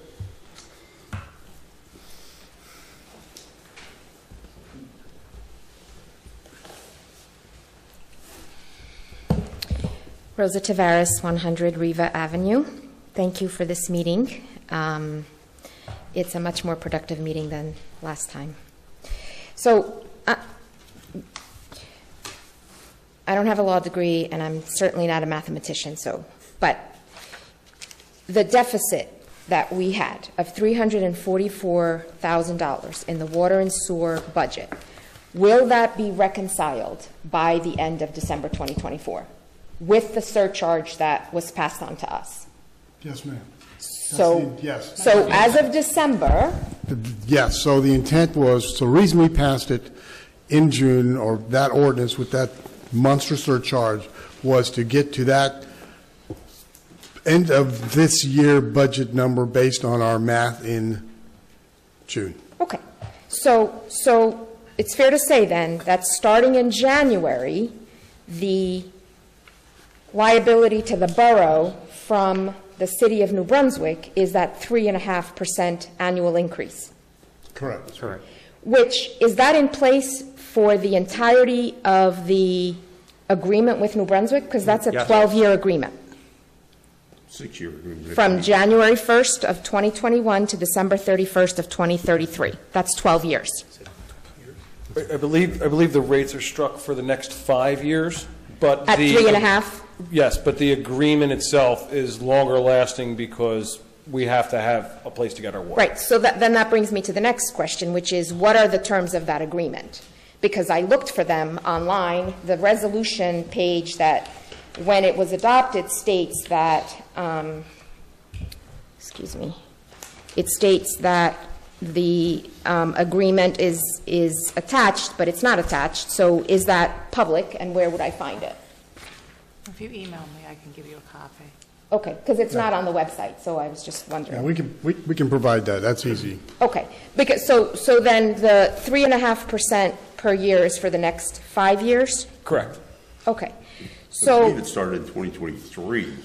correct. We didn't raise it, and it's going to go, I think, to 29. Councilman Collins, microphone, please. Sorry. Thank you. I believe it's going to go to 2029, but it's basically over 18% over that span of time. Right. Okay. And so in terms of what New Brunswick is charging us, it's an annual increase of 3.5%. The rest of so that's the $1.5 million of what we water purchase, yeah. Right. But then the rest is in operating expenses in the department. So I've lived in Milltown for 20 years, and I'm quite sure that in that 20 years, salaries have been increased, health insurance has been increased, there's been increases. Why are we in this position now, all of a sudden?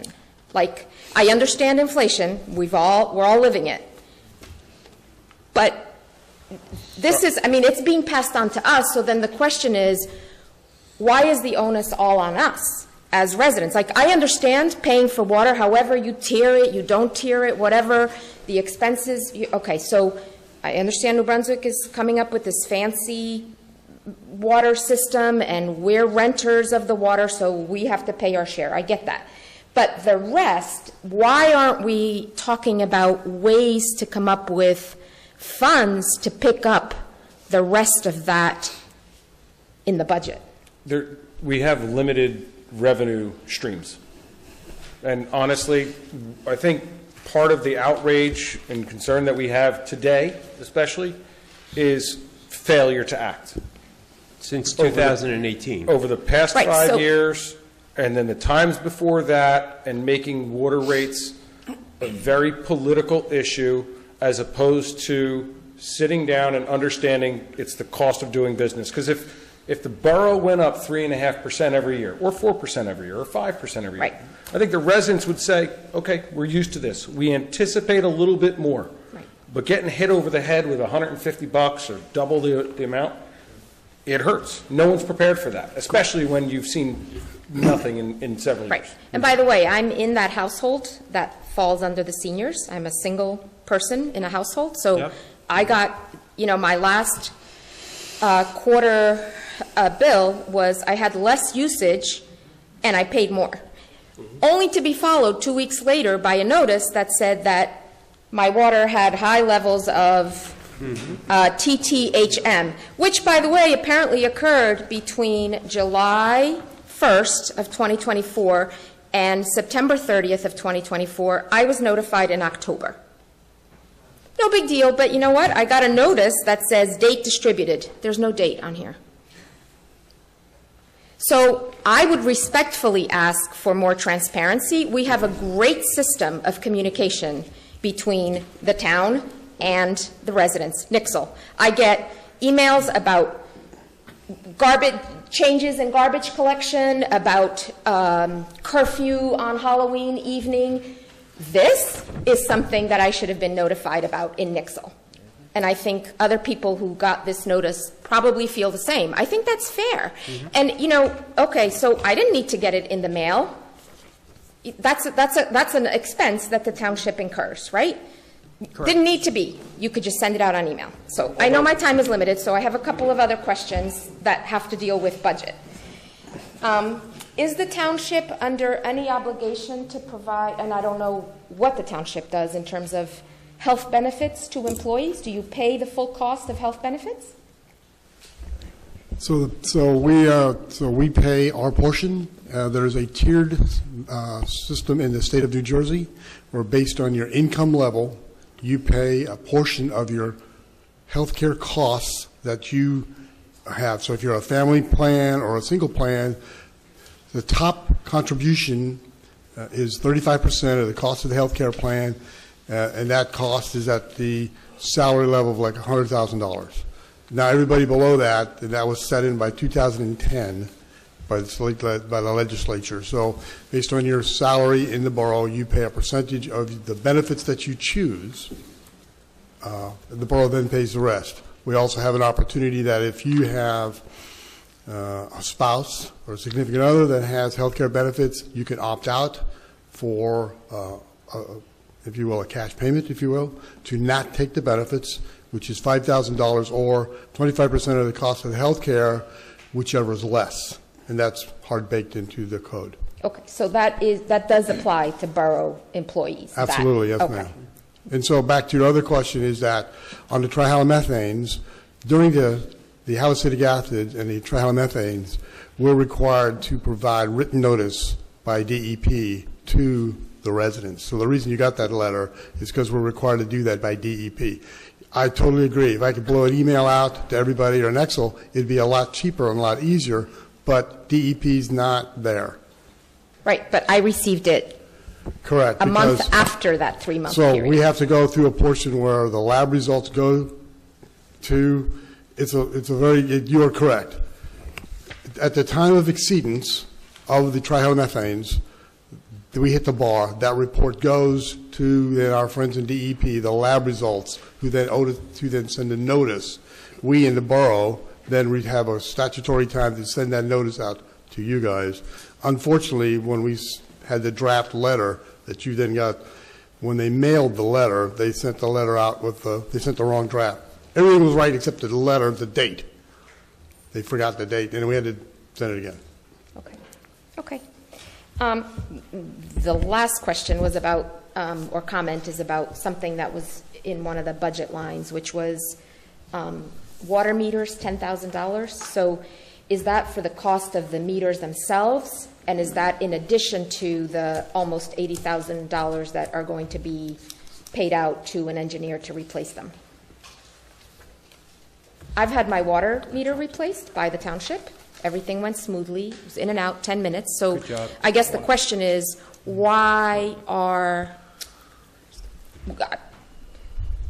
I think water meters have been changed for a long time.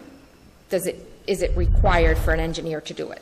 Because the township handled it beautifully, in my experience. I know I was advised when they came in that something might go wrong, if the pipe busted, whatever, but they did a fine job. And so I'm wondering if we already have people on the payroll who are able to change the meters, why we need an engineering firm. The sheer volume is why we're using a subcontractor, and the engineering firm is simply overseeing and basically coordinating between the town and that firm and watching to make sure that That's that a high cost for overseeing, and again, we're paying for it. Yeah, no, I get what you're saying, but they're not doing the actual work. Just to clarify. So the contractor that's doing the water meter replacement program is Core and Maine. So last year, about this time, the borough purchased about 550 water meters using old grant money from a previous project.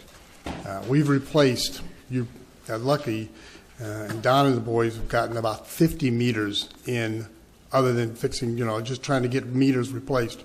So at the rate they're going, it's going to take them about 11 years to go through those 550 meters that we already have sitting on a shelf up in Public Works. With the meter replacement program or loss of water that we've spoken about, those 500 that are up there still in the box in Public Works, plus our requirement, as the previous gentleman talked about, inventorying the lead pipes.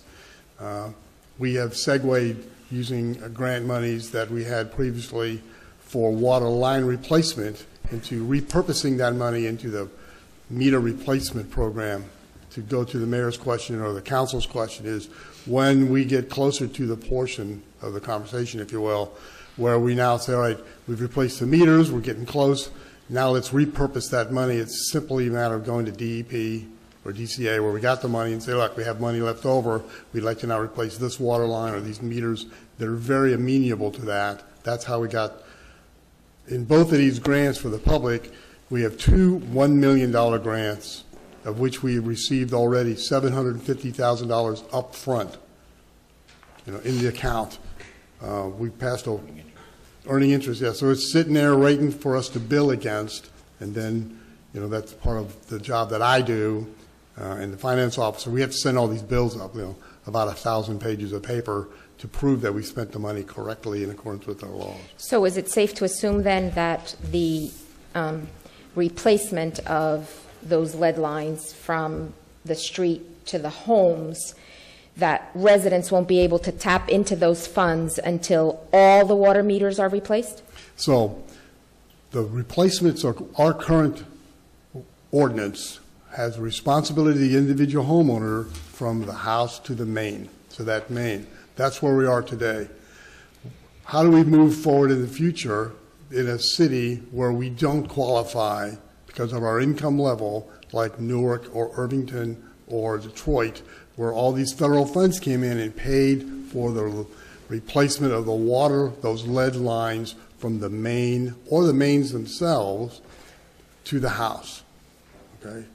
So we're going to have to either A, pay for them ourselves, okay, and eat the cost in our rates like any other meter replacement program or water main replacement, or we go to a conversation where the borough hires the engineering firm or somebody to individually inspect, and then replace that lead-lined service line from the meter all the way through the yard. So now we have $10,000 or $20,000, or as the gentleman said, $80,000, and then we assess the homeowner on their taxes, put them on the easy payment plan. But this requires considerable knowledge and time and effort to then come up with those numbers, which I've done it, and Joe's done it just on a sidewalk replacement program. It takes an unbelievable amount of time and effort and engineering to get to that point where I can say, to replace your lead line, it's going to cost you, ma'am, $20,000.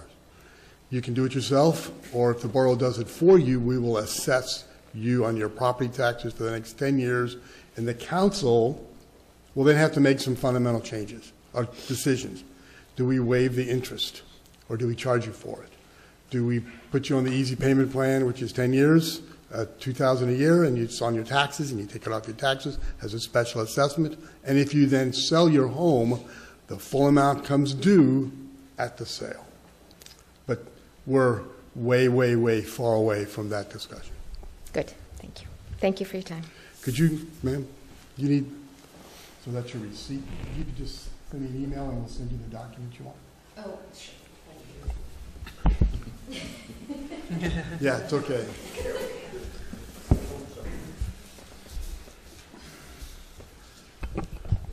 Kimberly Kolupsack, 151 South Moats. Thank you for this conversation. I appreciate that this is not an easy solution. This is probably a short-term solution, but as a resident here for a long time, what's going on is not sustainable. So I, on behalf of the other citizens, as Council President Revelinsky has said, we need to think long-term. Managing it internally and paying high salaries for a very, very tiny town does not work. So looking at outsource options would be really good, on top of knowing it's going to increase 3.5%, and I can't even drink my water. I would not let my children drink it. I don't know anyone who would drink the tap water unless it's filtered in this town, and if you do, it's your choice, but I wouldn't recommend it. I think that the old system isn't working. Continuing to do it isn't going to work, and some action is needed, understanding increasing the water rates, doing the calculations this year, this quarter, even into next year, but what is the long-term plan? Because you're not only going to price out seniors, you're going to price out families. No one is going to be able to afford living here despite inflation, which is everywhere, and New Jersey is expensive. It is extremely expensive to live here. To have kids go to the public schools, to have our taxes increase 16% during the pandemic, it's not sustainable. So appreciate your time, appreciate everyone's conversation, but just requesting on behalf of citizens to please consider that other options in planning in the future years. Thank you.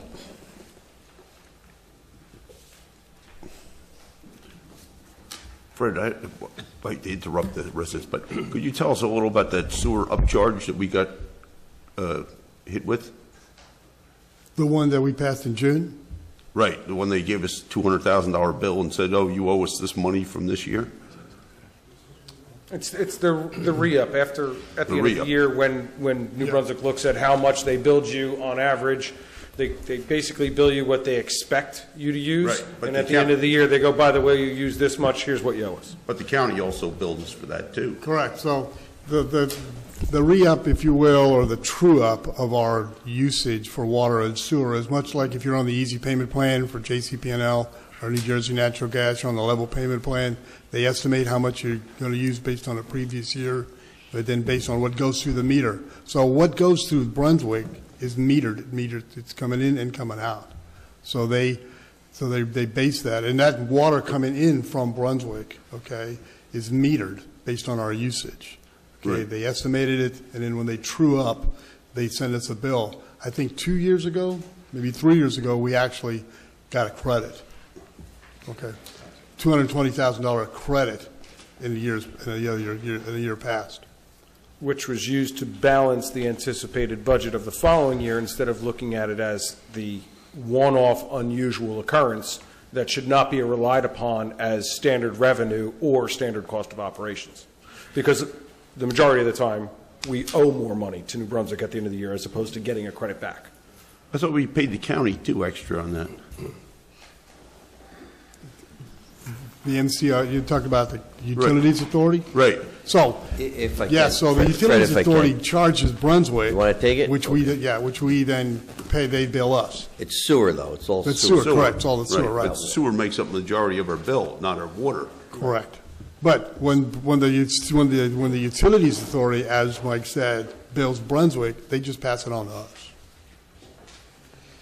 And I will say, so in your previous question or comment about the flushing of the hydrants and the flow rate, it really doesn't matter if it goes faster or goes slow, we're paying for it. Right, we're paying for it. Yeah. I'd like to say, I'm sorry, please. I'm sorry. Doug Ballantyne, 1 Stardub Drive.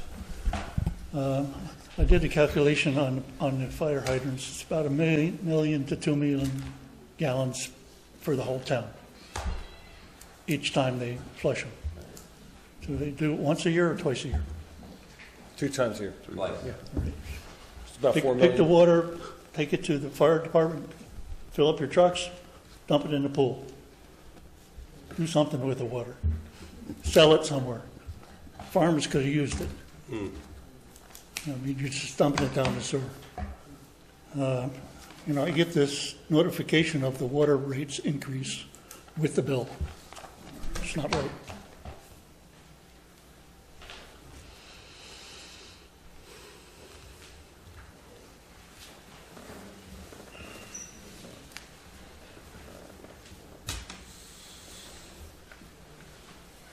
Joe Piatanza, 15 Bruce Court. I've been coming here since June. We were raised 90%. I was told it was just going to be one time. Now it's going to be at least 2. Another meeting a little while ago, 70% increase was defeated. Okay? But the 90% stays in place. Not okay. Now, we are stuck with a 90% increase going forward, and I think I heard someone say earlier 25 or 45% increase would balance the budget for 2024. 2025. So I do respect other residents talking about long-term, but you guys need to fix this particular thing now. So I would recommend that, okay, we're talking about transparency. You're going to get, my bill was $336.28 when it's normally about $168. Okay, I'll pay it again.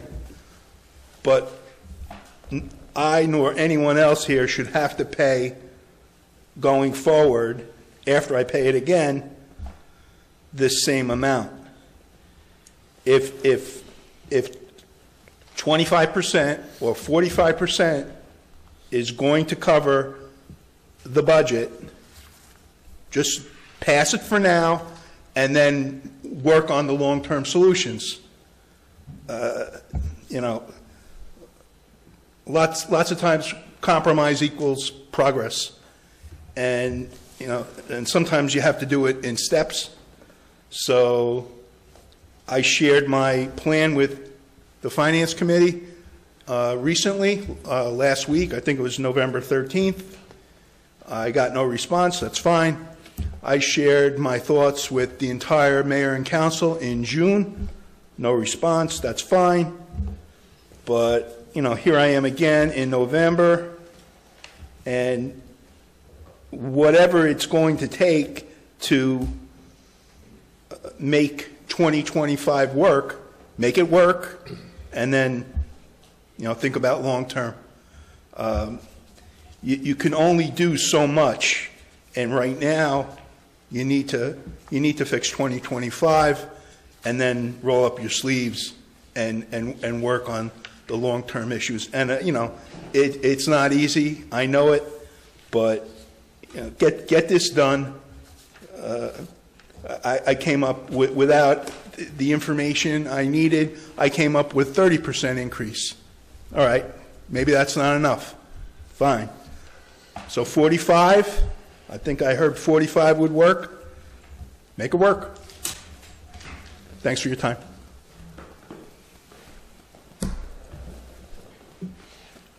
Mr. Zinga?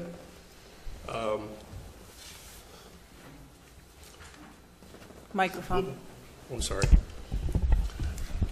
What do we do to get someplace here that people will understand and go along with? What do we do here? I mean, really a governing body decision. You've heard all different angles. What are you doing on the base rate or? Well, when was the last time there was an increase aside from this past? 2018. 2018. Okay. And costs of everything have risen since then. We've gone through COVID. We've gone through astronomical rises in taxes, fuel, food, everything else, and it's reflected here. No one here is trying to hurt anyone in town. We all live here, and we want the same. We want the best for everyone here, and it's like when maybe someone was trying to assign blame here. The way I look at it is it doesn't matter who was in office. You face it, you fix it, and move on, and that's where we need to be at right now. And it's not an easy fix, and we're all affected here. No one here is trying to hurt anyone there. There's no one here having any kind of a gain from the water situation. We all see the same thing you see.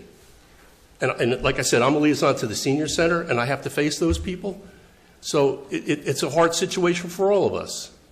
And if you'd like, for anyone, and I'll welcome Ms. Payne aboard, run for office and do what we're doing and do a better job than us. It's easy to put blame on people that sit up here, but people can come up here and do the same thing that we're doing. Yes, sir.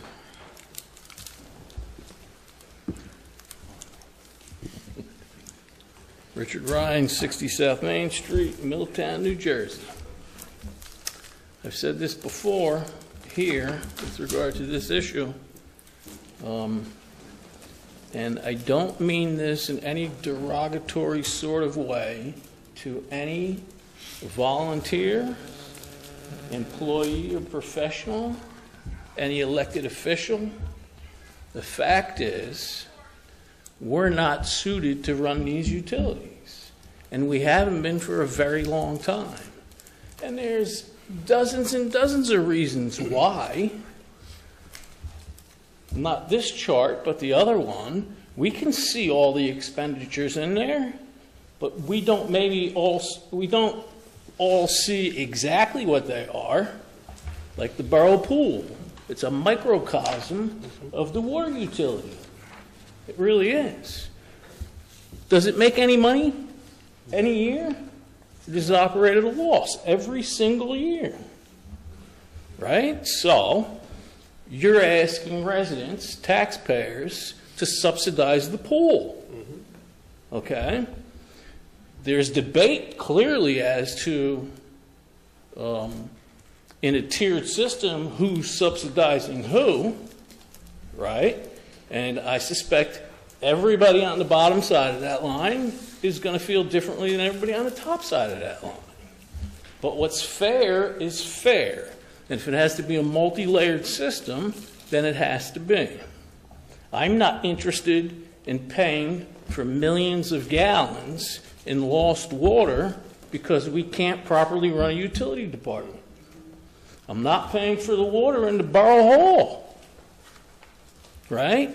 I don't want to pay for the salaries and benefits of employees that can't do the job in those departments because they're undermanned to begin with.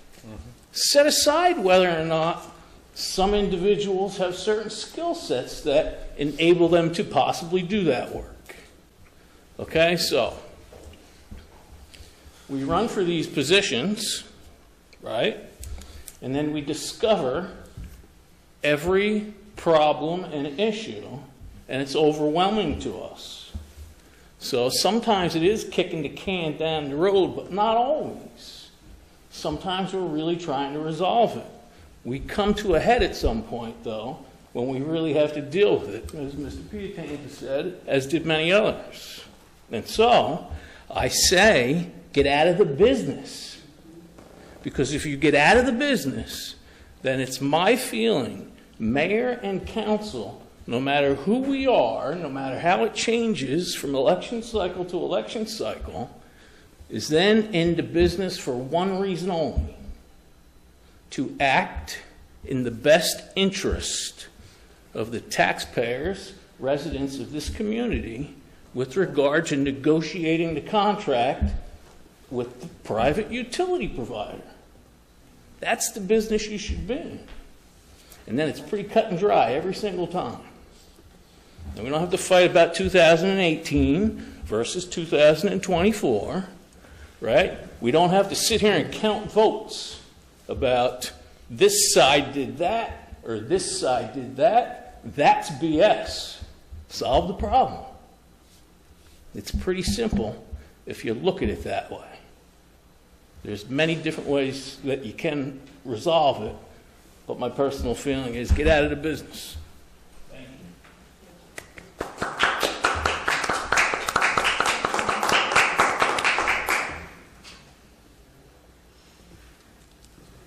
That's it?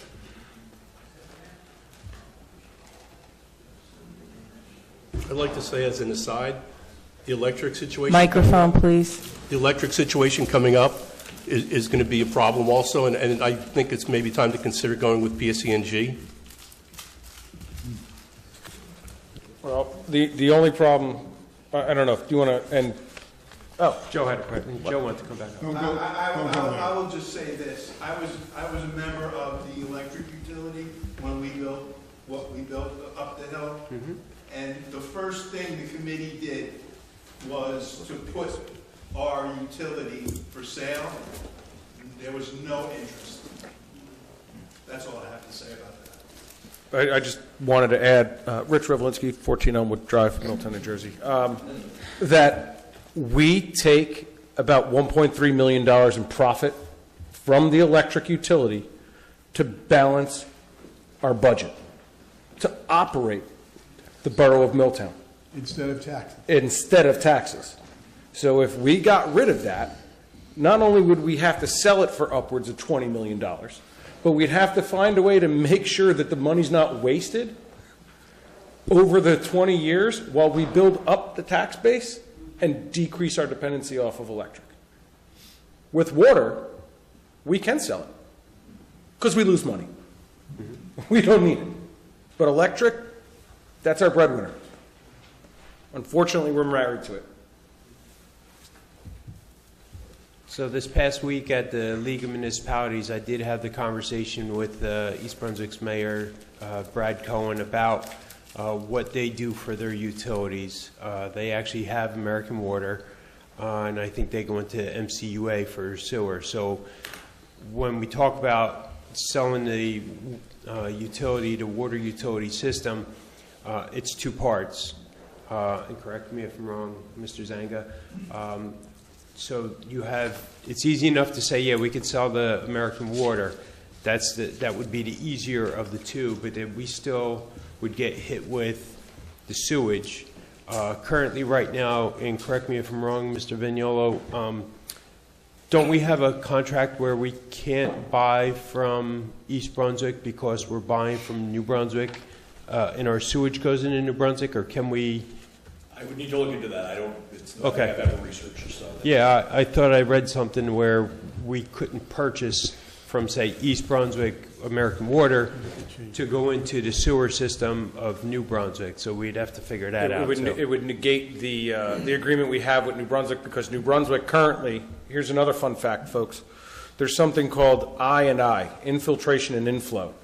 When it rains and that water on the street goes into a manhole or into a storm drain that's connected to the sewer system, not storm drains, but the sewer system, it increases your flow. That's called inflow. Infiltration comes from leaking sewer pipes underground, where roots have separated them, but it's okay, the sewage is still flowing. We pump more sewage to New Brunswick in gallons than we purchase in water. But our agreement with New Brunswick states they're only allowed to bill us for how much water we buy. So we're actually benefiting from it. And part of the problem, we've never reinvested in our sewer system. Because that costs money, and right now, it's not a problem. Because it doesn't cost us additional money. It's going to cost us a lot of money when Ford Avenue gets built, or over by Acme and things like that, and we have larger capacity issues, and we say, let's try and get away from New Brunswick and go directly to MCUA for a $20 million force main. That would cost us $1 million a year in debt service to pay off. There are no simple, quick fix solutions, and certainly not ones that I think, based on a $150 per quarter surcharge, any resident would be interested in taking up. But if we don't act and we continue, as one resident said, continue to do the same thing and somehow expect a different result in the end, we're kidding ourselves. And we're going to be right back here in 3 years. We can put our best foot forward now, but we drastically need to change the way we look at owning and operating our utility systems. Thank you, Mr. Mayor. I'll step back.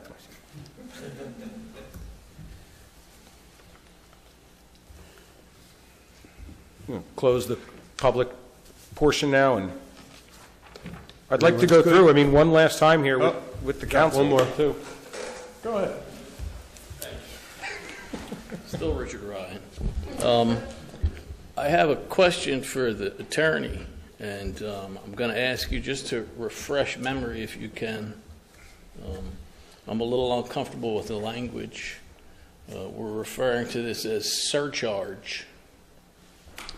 And I recall about 13 or 14 years ago, there was an issue with a surcharge on our water sewer rate bills. This isn't a surcharge.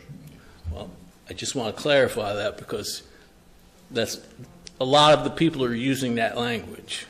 So can you just spell that out for us, the difference between what that would be and what we're trying to accomplish here? This is just a rate. This is a rate that ratepayers pay. Microphone, please. Yeah. Thank you, Mr. Moore. If you hadn't put the camera right in my face, I would be able to sit where I usually sit.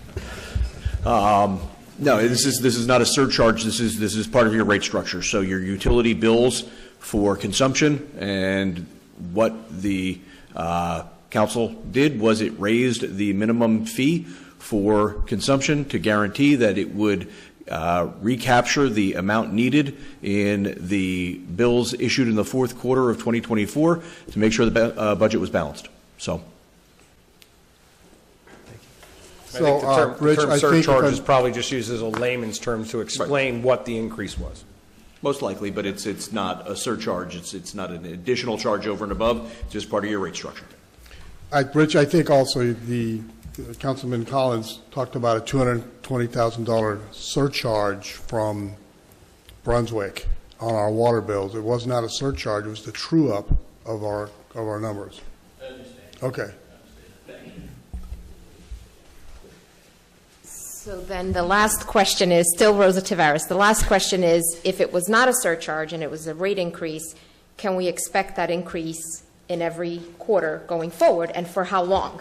So I know that's what we're trying to figure out here, but we haven't. Yep. Well, that's exactly it. It was introduced to make sure we could pay the bills and we had the money to balance the budget. In order for it to go away, the reason we didn't put an end date on it was to make sure we adopted rates that, however unpopular they may be, solve the budgetary problems for at least next year. So we're not at this place next October Correct. If we adopt new rates before December 31st of this year, then the $150, correct me if I'm wrong, Joe, would be applied to your January, February, March bills, because that water usage was before December 31st. Right? We're always a little bit late because we're billing by a quarter. Okay. Okay, but after March, all of that moving forward would not have the $150 increase. It would only be the new rates. The new rate. But you have to adopt it 3 months prior, because you cannot increase someone's rate for water they've already used. And people who get their bill in January have used water in December and November, Right. as well as October, and then February, November, and December. And March would be January, February, and December usage. So you have to do it, you have to time it properly.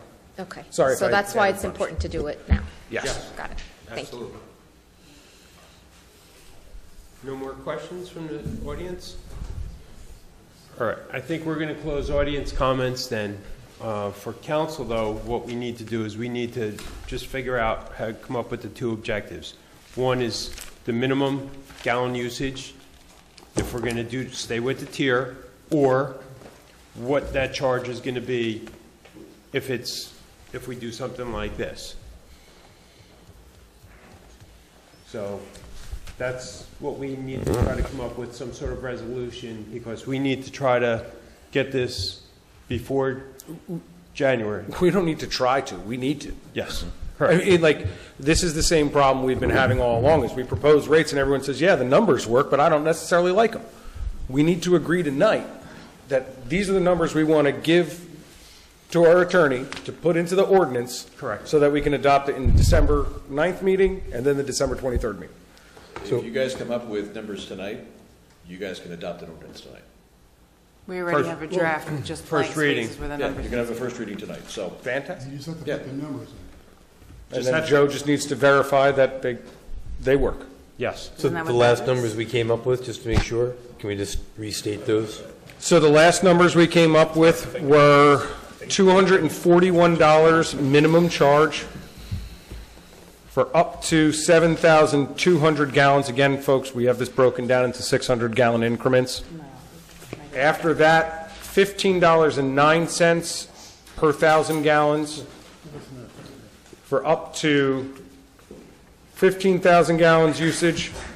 Over 15,000 gallons usage would be $19.51 per 1,000 gallons until you get to 22,000 gallons of usage, which is $24.59 per 1,000 gallons. And in the meantime, during the discussions, I've calculated out what those bills would look like quarterly if you fall into one of those tiers. I also have the ability to look up your address for any council member who's interested in seeing what they would pay. Well, we shouldn't do that on the council floor I have no problem doing it. Let's see with what the I can. camera. But it does, you do have a lot of additional information there, so. Councilman, I know that you and others have gone over this quite a bit, and I've seen the numbers, but I haven't had the chance to discuss with others, and I feel pushed to give you an answer right now. When I know you've already decided, and Councilman Manco, maybe the mayor. Right. And I feel like I'd like time to actually think about this, not feel like my arm's tied behind my back. I will say this, whatever rates that the majority come up with, you are certainly welcome to vote no on. I haven't decided. I am open here to suggestion because for the last few months, we've been doing the same thing, playing volleyball, and the ball's never landed, so. As I mentioned, the word tonight. template, we were looking for a template for what this could be. The rates are whatever we decide. And everybody's input has been asked for repeatedly, and the real nature of it is that, because I was about to say something, but that's with all the things we've said tonight, this is a hideous statement. My name is Frank, I'm one of your councilmen. You won't like it, but bearing in the idea that someday we're going to have to do some serious work, an extra 3% on top of the 241 would be $7.23.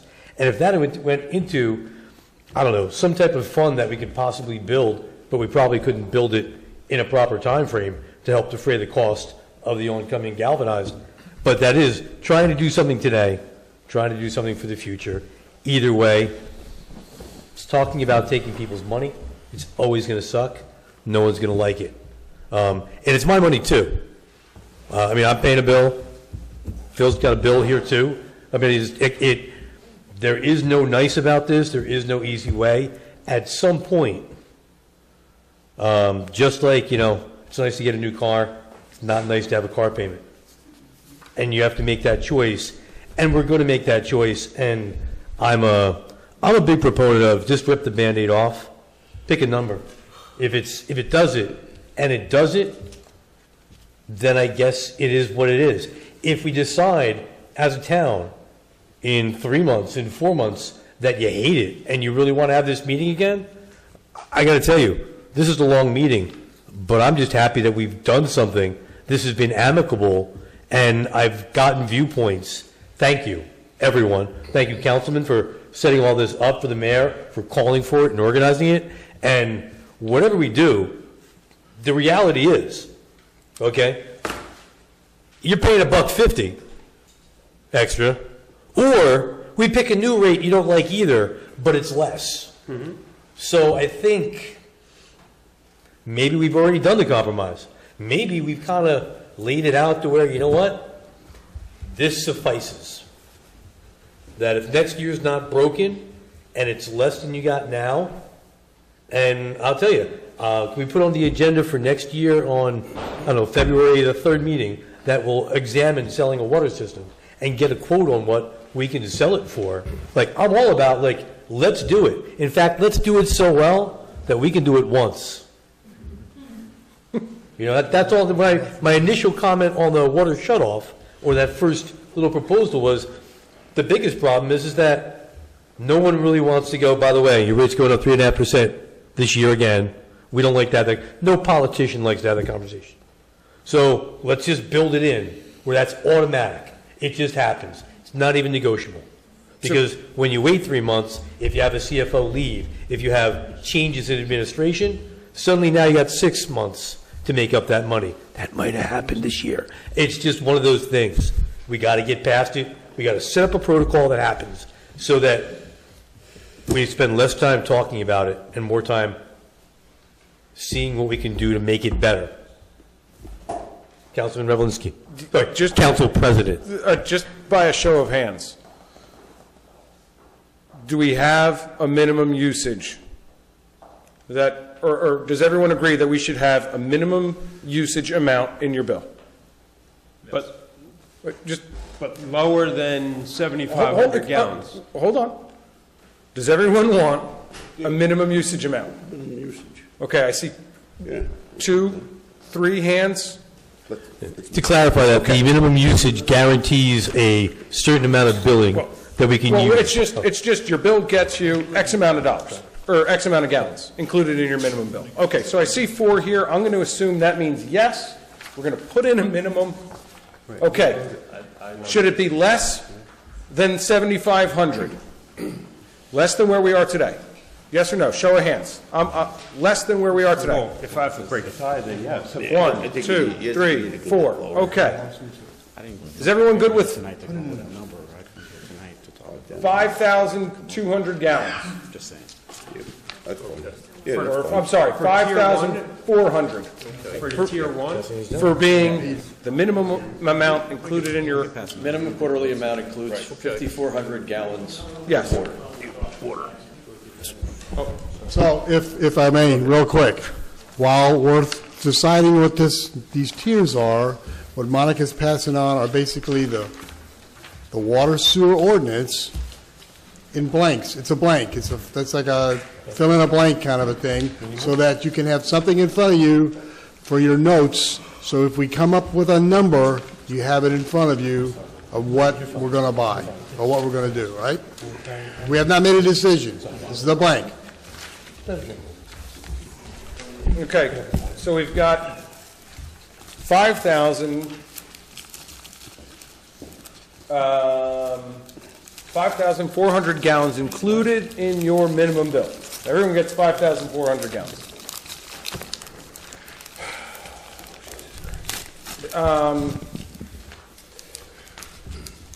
Minimum fee, $248 is the 45% increase, plus, as Councilman Manco recommended, 3%. That's $248. $248 gets you 45 or 5,400. That's water and sewer. That's water and sewer. This is up for discussion. You know, Do you what guys is it want to now, go lower? You want to go 163? higher? What do you want to do? What's it, 163 now? Right now it is. 316.22. Right, but then take away the 150. Yeah, well, it's 100. So it's 166 something, right? 165.97. 165.97. That's what it is before this rate increase, 165 point. Yes and no, because you've changed your tier. So, I'm saying that's what it was. no, I understand, but once you change how many gallons you get for that minimum amount, you've got to, you're no longer apples to apples. I'm just We have understood the dollar value in that other tier. Yeah, no, I understand, Bam. So, at the minimum use of 5,400 gallons included in your bill of 165.97, we fall $526,000 short of the budget, assuming that every gallon over 5,400, you pay $15.09 per 1,000 gallons. So, question number 2. Other than the minimum bill, do we have another tier? Show of hands. As far as, Adding another tier. You got your minimum, and then you've got right now a flat rate of $15.09 per 1,000 gallons. Should we have another tier? yeah. Okay. All right. Sounds like a yes. The ayes have it. Where do you want that to be? And what do you want it to look like? Well, we had the tiers. It was 0 to You want to now, keep it at 15,000? 0 to 3,500 was tier 1. No, previously you were at 7,500. 3,501 to 7,500 would be tier 2. Where did 3,500 come from? That's for the low water and single No, we're at 5,400. users. 5,400 rather, sorry. Well, you're at 5,400 now, you were at 7,500 previously. 7,500, we rolled it back. So That would be tier 1. You were increments of 7,500 and you had 4 tiers. all in favor of setting another tier at 7,500? Rich, I have a question. What do we need to achieve besides going over the budget, the total revenue? So, because if that's the case, then we work with our CFO to get how many tiers we need and what those tiers are, so we're not playing, let's Dave, make this a is deal. what we've done for 4 or 5 months. But let's work with, let's decide on that. So I Rich, see- I'm asking a question. Let's decide on that, what we need in the revenue, and then work with our CFO to get these numbers, instead of sitting here till like 11 o'clock at night with everybody watching us do this, trying to say where we're at, because frankly, we just got this Saturday AM. This whole chart. Actually, no, this chart. You that had it a sent- few weeks ago. No. This chart that you sent, I got Saturday AM. I have the email with that, and I was playing with numbers, and I'm like, so before we go for another hour trying to see how many tiers, raise your hand, let's work with our CFO. Let's figure out what the revenue is we need, and let's come up with the tiers then, and the money. So that's just my recommendation. So you don't want to take any further action tonight? I would rather us work with our CFO, because our CFO has been silent the whole time, and we're up here trying to. Well, good point. Because these are our professionals. We're paying our professionals. Well, we can ask our CFO what he suggests. Well, Councilman Revelinsky, tiers or no tiers? We should look into both right now. So that's what we're trying to do. Okay. And then whatever we're going to do for seniors? If we're nothing for seniors? The senior subject came out to like $33,000, which I think we can make up pretty quickly. Okay. So if we stick with that philosophy. Mr. Zanga, do you have a recommendation for the council to try to wrap their hands around of the rate? I mean, it's a governing body decision. And from my end, it just has to balance the budget. How you get there is really how you guys want to do it, whether you want to continue with tiers, whether you want to do what the council president said. It's really your guys' decision what you want to do. My end of it, I just want to see it balance the budget. So we knew at 25% it would not balance the budget. Correct. So at 50% it would balance the budget. It would literally just make it. So Just on the base rate only. on the base rate. Only. So usage would stay, or the tiers would stay the same level. Correct. And that's just for 25. 26 just for could 25. possibly have an issue in the first quarter, because those rates will be lower than the first quarter of 25. So did everyone understand that? Entertain me here. we have to do this tonight, you can't kick this till the next meeting. If we, Why? well, actually, if we do it at the next one, that'll be the December 9th introduction and then the December 23rd adoption. Tell me why we can't do it that way. I would appreciate it if we did it that way, because I literally got this spreadsheet this morning. Well, if And I you, broke it, I tried to break it, it looks good. If but you I would want to do it prefer- that way, look, I would prefer for finance and utilities, come up with a rate, because I know how you're coming up with the rate. And that's all I needed to know. Now I know how the rate's being, I know what you guys went through to get it to this point. Come up with a rate, and then let us all vote. You either vote yes, or you vote no. But I And think, then you're done. I think what we need to also do is we need to been down that road. fix that. Right now, we're at the $150 mark, because right now, if we don't fix it, My understanding is we can introduce this at the next meeting, we can pass it at the second meeting in December. That rate goes away, the minimum that's been in place, I get it. Okay. Yep. You know, I've got my bill here, I get it, I Yep. see it. I have no problem doing that. I don't feel that every councilman over here, with the exception of Mr. Manko and Council President Revelinsky, and by the way, I appreciate you guys putting this together. Yeah. This is exactly what I've been looking for since earlier in the year. Take it to the next meeting, let everybody digest it, then we move on. Councilman Zambrano, respectfully and truly, I do appreciate your compliments on putting this together. It was not easy. It took a lot of work. No, I don't think it was. My concern about putting it to the next meeting is that we're going to have the same level of progress that we've had over the last several months, where the Finance Committee does not come to a determination. No one, after seeing this, with everybody in the chambers and everybody looking on TV, can sit here and say, I don't have the information that I need to vote. Okay. No one up here can say Well, that. perhaps that's it. We needed the public to finally understand the situation before we were willing to put pen to paper. Councilman Revelinsky, isn't it time we think about doing something with the firehouses in town? And also balancing the budget minus how many millions that are owed to us from Ford Avenue. That's something to also consider. Because we're all making up the difference from Ford Avenue. Not wrong. Okay. It's a shame. So we want to push this off till December 9th. I appreciate it. If I may, okay, my comment from Joe and I, the math guys. Right now, the rate was set in June. All right, so when we go back tonight and our quiet moments of reflection to include here and out there in, as they say, in TV land, okay? If we fail in December, like we did a couple of months ago, regardless of why, you will not have a new rate in place till 1 July. Correct.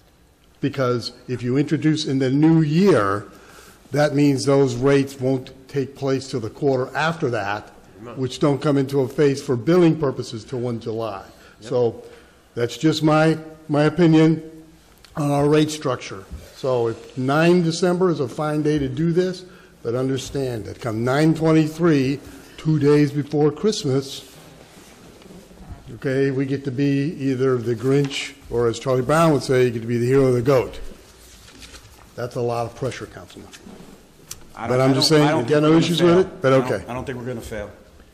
I think we have a cumulative understanding that should help us. Microphone. I think we have a cumulative understanding. We should be able to pull this off. Rich, You want to wrap up old business? I got a question for you, Rich. If sure. you take that 165 and multiply it out by the even for all the tiers, by what the rate increase went up, like it's almost like 11%. Would that help us out? You mean just adding the $150? No, on the 165, that's our, Yeah. that's what people pay for water, right now? Yeah, that's what we used to pay, yeah. So if you multiply the 165.97 and multiply by 11%, which is basically what the Okay. water went up. So you want to increase it 11%. Right. 1.11. What'd I do? Yeah, you messed up your formula. Equals, hold on. Equal sign. All right, let's see what it says now. And that actually does it with only having a tier at the 24,000 mark and at the 5,400 mark. Works for me. I mean, it went up 11%. There's no doubt about it. I mean, it's 3.5, 3.4, you know, it's still going to go up 11%. And it still gives you 295, 675 surplus. And I will say that, just for the record, we talked about at the last rate structure, billing every individual unit in a multi-unit dwelling as if it had its own meter. This does not account for that. And some of these high 24,000 gallon and more users per quarter are apartment buildings that have 1 meter servicing the entire structure.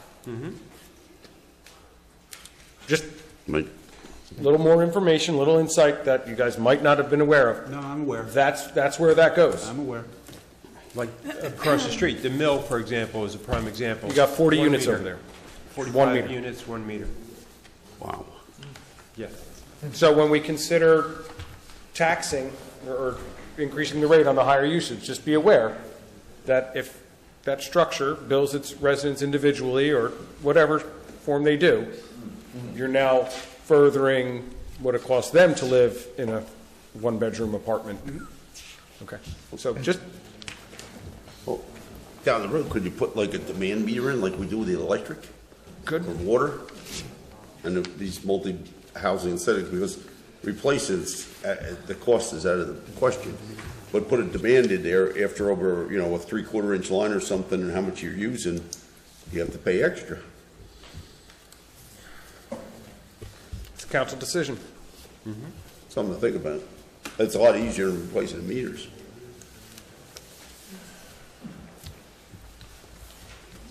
Any other old business? Everyone on council got this, right? Show of hands. Everybody has this now in their emails? Got it this morning. That's because I put P. Zambrana instead of F. Zambrana. Exactly, but I wasn't going to say that. I try not to say F. Zambrana. I try. All right, come on, back up here. So I'd like to close old business. Is there any new business to bring to council? I'd like to do a report. No one else.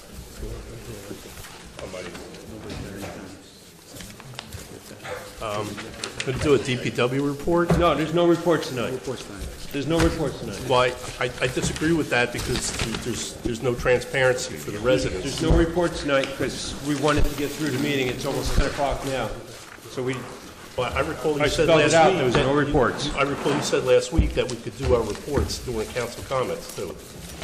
I would like to open the public comment portion of our meeting to allow the public to bring to the council's attention their comments or concerns. The council will respect the public's time by refraining from any comments until the speaker has finished. It should be further noted that the public comment portion of our meeting is not structured as a question and answer session.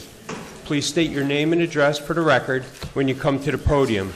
Just a reminder that under the rules of council, individuals wishing to speak during the public input part of the meeting shall be limited to a 5-minute and may, after others speak and finished, may be allowed to speak a second 5-minute period.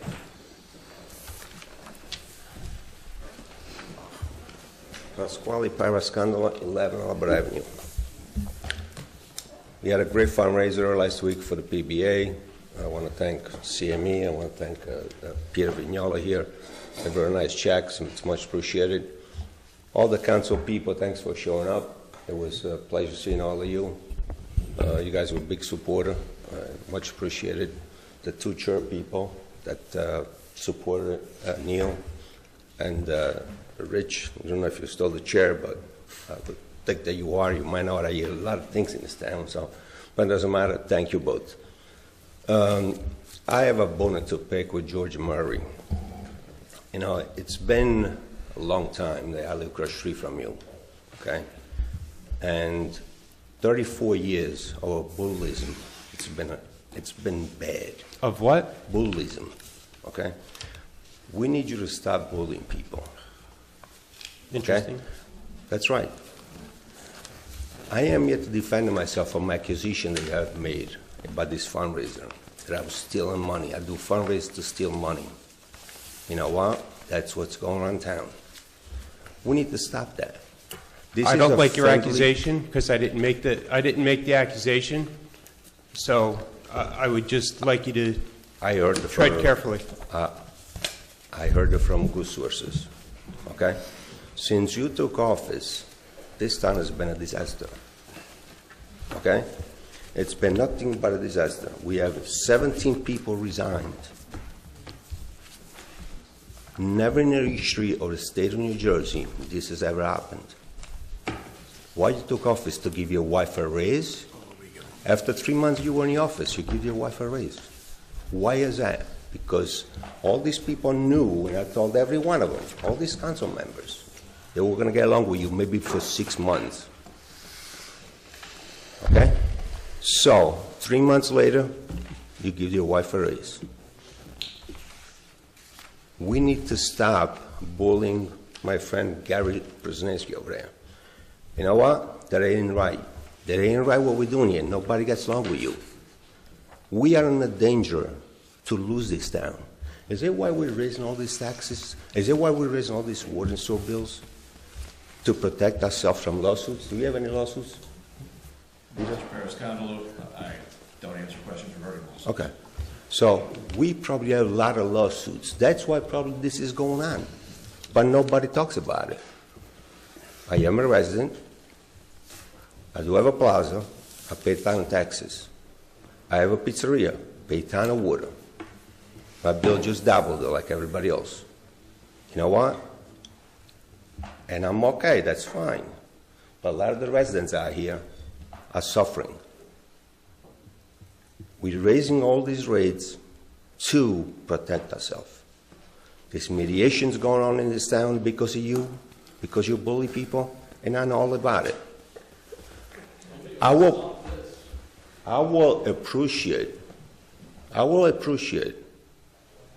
if the two church people in this town will do a recall on you. I will appreciate if the two county chair, which I will talk to them after Thanksgiving, and I know the Republican guy and I know the Democrat guy, both good friends of mine, to have a recall or for you to resign immediately. This is, we're going to go into a situation where the state is going to own this town. Our property are going to devaluate by 50%. We don't know who's going to move into this town. This is our better days. Okay? So the two church people ever heard this? The county chairs I will talk to after Thanksgiving, and I'm talking, I don't talk behind anybody's back. I talk here in person, where everybody's watching and everybody's listening. You got to stop the bullying. You used to bully people in our neighborhood. Kids go play in a dead-end zone of there where we live. Kids, you used to throw garbage can in front of kids. Your 5 minutes It's is up. crazy. My 5 minutes are up? I hope your time is up tonight.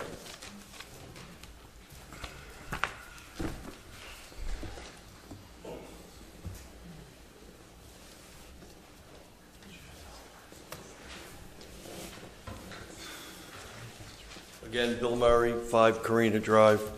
First of all, I've been a resident for 40 years. First time ever here, okay? So this is important to me. When I got my water bill last week, what was this? And I came down here and talked to Denise, and he said, oh, there's a $150 surcharge. The rates went up. Fine, we have to pay the bills. Just like I get a cell phone bill, a cable bill, etc. When there's an increase, you're notified. There was no notification that we were getting this bill. And also on the bill, there was nothing there that says $150 surcharge. All right? Pay the bill, but at least we should know that it's coming. Okay? Today I got 4 notifications from Nextel of changing of the garbage days. Why don't we get a notification of the water rates? I know you guys been working on it for a long time. I watched the meetings. But all of a sudden, there's the bill. No notification. So I know it costs money maybe to mail it out, but if you're in a business to run the electric, run the water, we also get in our taxes that this is our new tax rate, and we pay it quarterly. No notification. I repeated myself a couple of times. So when the bill does get finalized, the residents should get a notification of what it's going to be. Simple. That's my first question. Now I'm just learning about, shortage of water. Is there a list in town of who doesn't have a meter on buildings? I'll give a good example. Like the public bathrooms. Is there a meter on those? No. The buildings that we're aware of are all municipal owned. Okay. When we do this, which is great, whoever worked on that grant to get us the chains of meters is fabulous. Whoever got the grant. Thank you, Mike. $2 million, that's a lot of change. Can all those properties have a meter put on so we know where the water goes? Why not? It's not costing the town. And we can figure this out at the pre-construction meeting. My guess is that there probably will not be because of our staffing limitations. No, I'm retired, and I feel sorry I can go on with all the laundry list. I don't want to see the public works guys hanging out with these guys while they're changing the meters, okay? If it's in the budget to do it, great. It's more work for our guys. I was a union carpenter. We love work, okay? So if it's not in the budget, if they're not there, those white trucks shouldn't be there, okay? Somehow they pull up. So I would think the only time they probably would be is if they have difficulty shutting off the water source. Well, I can see that. And they have to operate a valve in the street. That would be my assumption. And the last thing, and I've been a resident for a long time, and we've had, in my 40 years, a lot of great things happen to this town. But here we're flushing the water on a Sunday. Come on, 2 guys on a Sunday? And it wasn't like a major road. It was over on Oaks Avenue. I don't think that's necessary. I think flushing the water should be during the work time. If it's going to cause a little flooding in the street, maybe they turn the valve not all the way. You're still flushing. But, they're talking, you had that budget with all those numbers on there. I was the treasurer for the Carpenters for 18 years, and I could see some of those things where, my goodness, flushing the water, $500,000. That's crazy. Crazy. But anyway, first time in 40 years. Hope I don't have to come back. All right, thank you, everybody. You're back for 40 years. Not the council.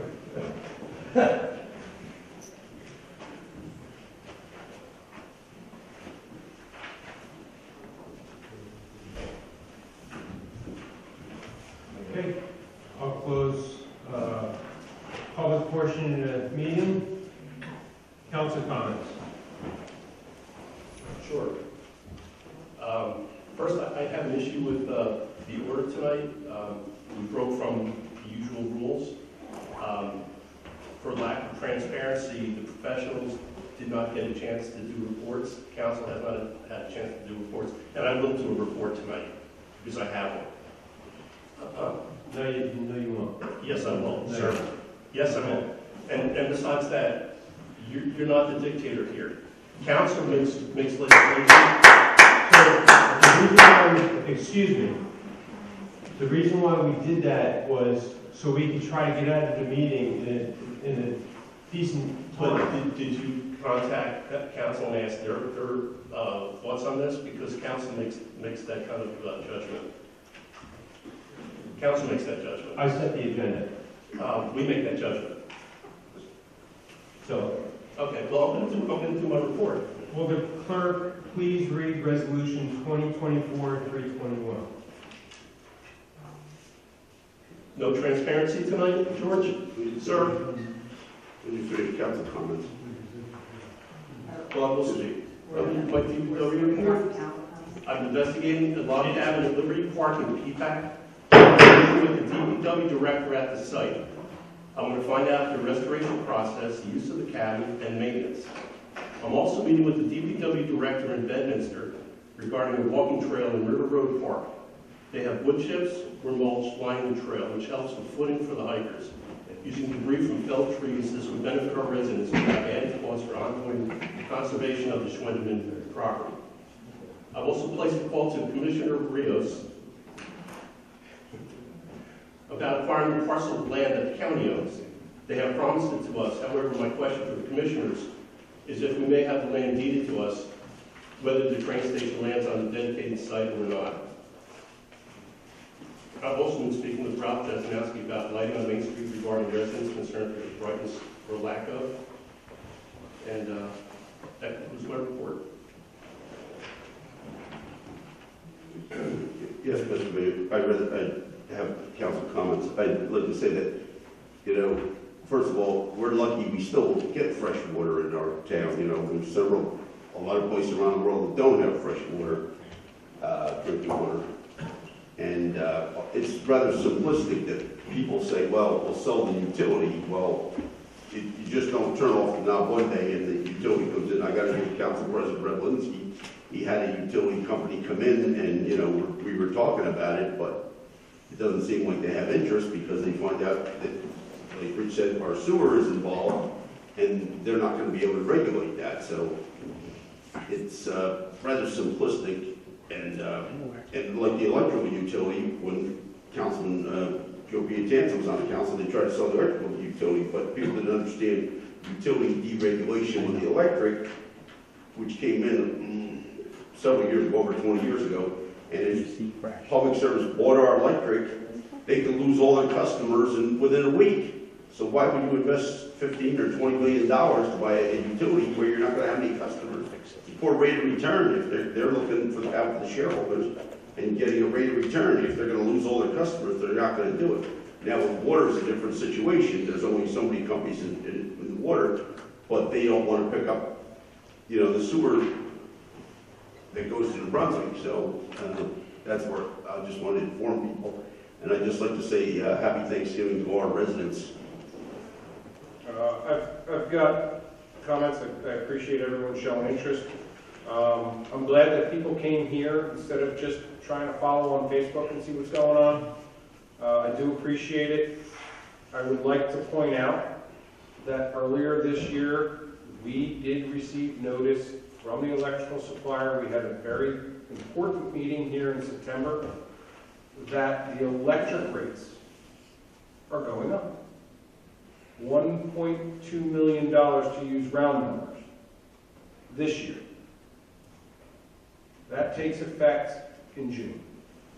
If we wait to June in order to adopt new rates for the electric system, we'll have to absorb that $1 million in 6 months, as opposed to adopting them soon and having it spread out over 12 months. That's not the end of it. Forecasts for 2026, like another $1 million. This is a result of a lot of green energy initiatives in which old fossil fuel power plants were decommissioned and taken offline before sufficient supply was added with green energy. The result, supply and demand. Not enough supply, too much demand. Price goes up. That's where we are. That is beyond our control in the free market world and how electricity is purchased. But I just want to express my concerns that if it has taken us 6 months to get to where we are, pushing it, hopefully one more meeting for water rates, I truly hope that it doesn't take that long for electric rates. And I hope that the residents are aware of this and thinking forward of the increase, even if it's not put into the rates today, that you're planning ahead, put some money aside for a rainy day. And I think it's important for this governing body to encourage renewable sources. because the less demand we put on the system overall, the less we actually have to pay as a town for that electricity. So it is important to consider some renewable sources and encouraging the residents to implement them. Thank you all for your time. I appreciate it. And happy Thanksgiving. We appreciate everybody coming down tonight, not just we as a governing body. It's very refreshing to hear all the input from our residents regarding what's going on with our water and sewer rates. We will make it happen. We appreciate all your input, and I say we, not we as a governing body. And happy Thanksgiving to all of you as well. Thank you. Again, thank you for everyone. Really, it's reassuring when people come here to do something positive. I hope my fire didn't fire too many people. Other than that, real quickly, I will say that the drop-off food tomorrow in the library, that is the last day of their food drive, 6:30, because they're bringing whatever elders need. I will put the rest of their report and rep reports, those things on Milltown for All. Happy Thanksgiving. Thank you. Thank you all for coming tonight. We appreciate your input. We live here too, so we understand your pain, and happy Thanksgiving to you all. I'd just like to thank everybody for their input. And sometimes the best comes out from controversy and conversation. So. Happy Thanksgiving, everybody.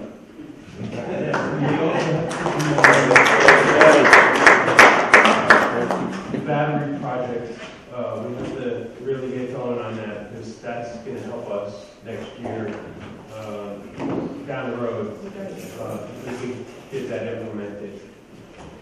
So, will the clerk please read resolution 2024-321? 2024-320, whereas the Open Public Meetings Act, Public Law 1975, Chapter 231, permits the exclusion of the public from meetings in certain circumstances, and whereas this public body is of the opinion that such circumstances presently exist, and whereas the governing body wishes to discuss litigation, whereas the minutes will be kept and on the matter involving the confidentiality of the above no longer requires that confidentiality, and the minutes can be made public. Now therefore be it resolved by the Borough Council of the Borough of Milltown, County of Middlesex, State of New Jersey, that the public be excluded from this meeting. May I have a motion and a second, please? Motion to adjourn. No. Motion to go to closed session. I mean, Motion to adopt the resolution. Motion, that's a resolution. I'm sorry. I have a motion made by Council President Brzezinski, seconded by Councilman Potter. All in favor, will the clerk please call the roll? Council President Brzezinski. Councilman Collins. Councilman Manco. Councilman Poznanski. Councilman Potter. Thank you. Can we just stay in here? Thank you, everybody. Thank you, Councilman Collins. 6.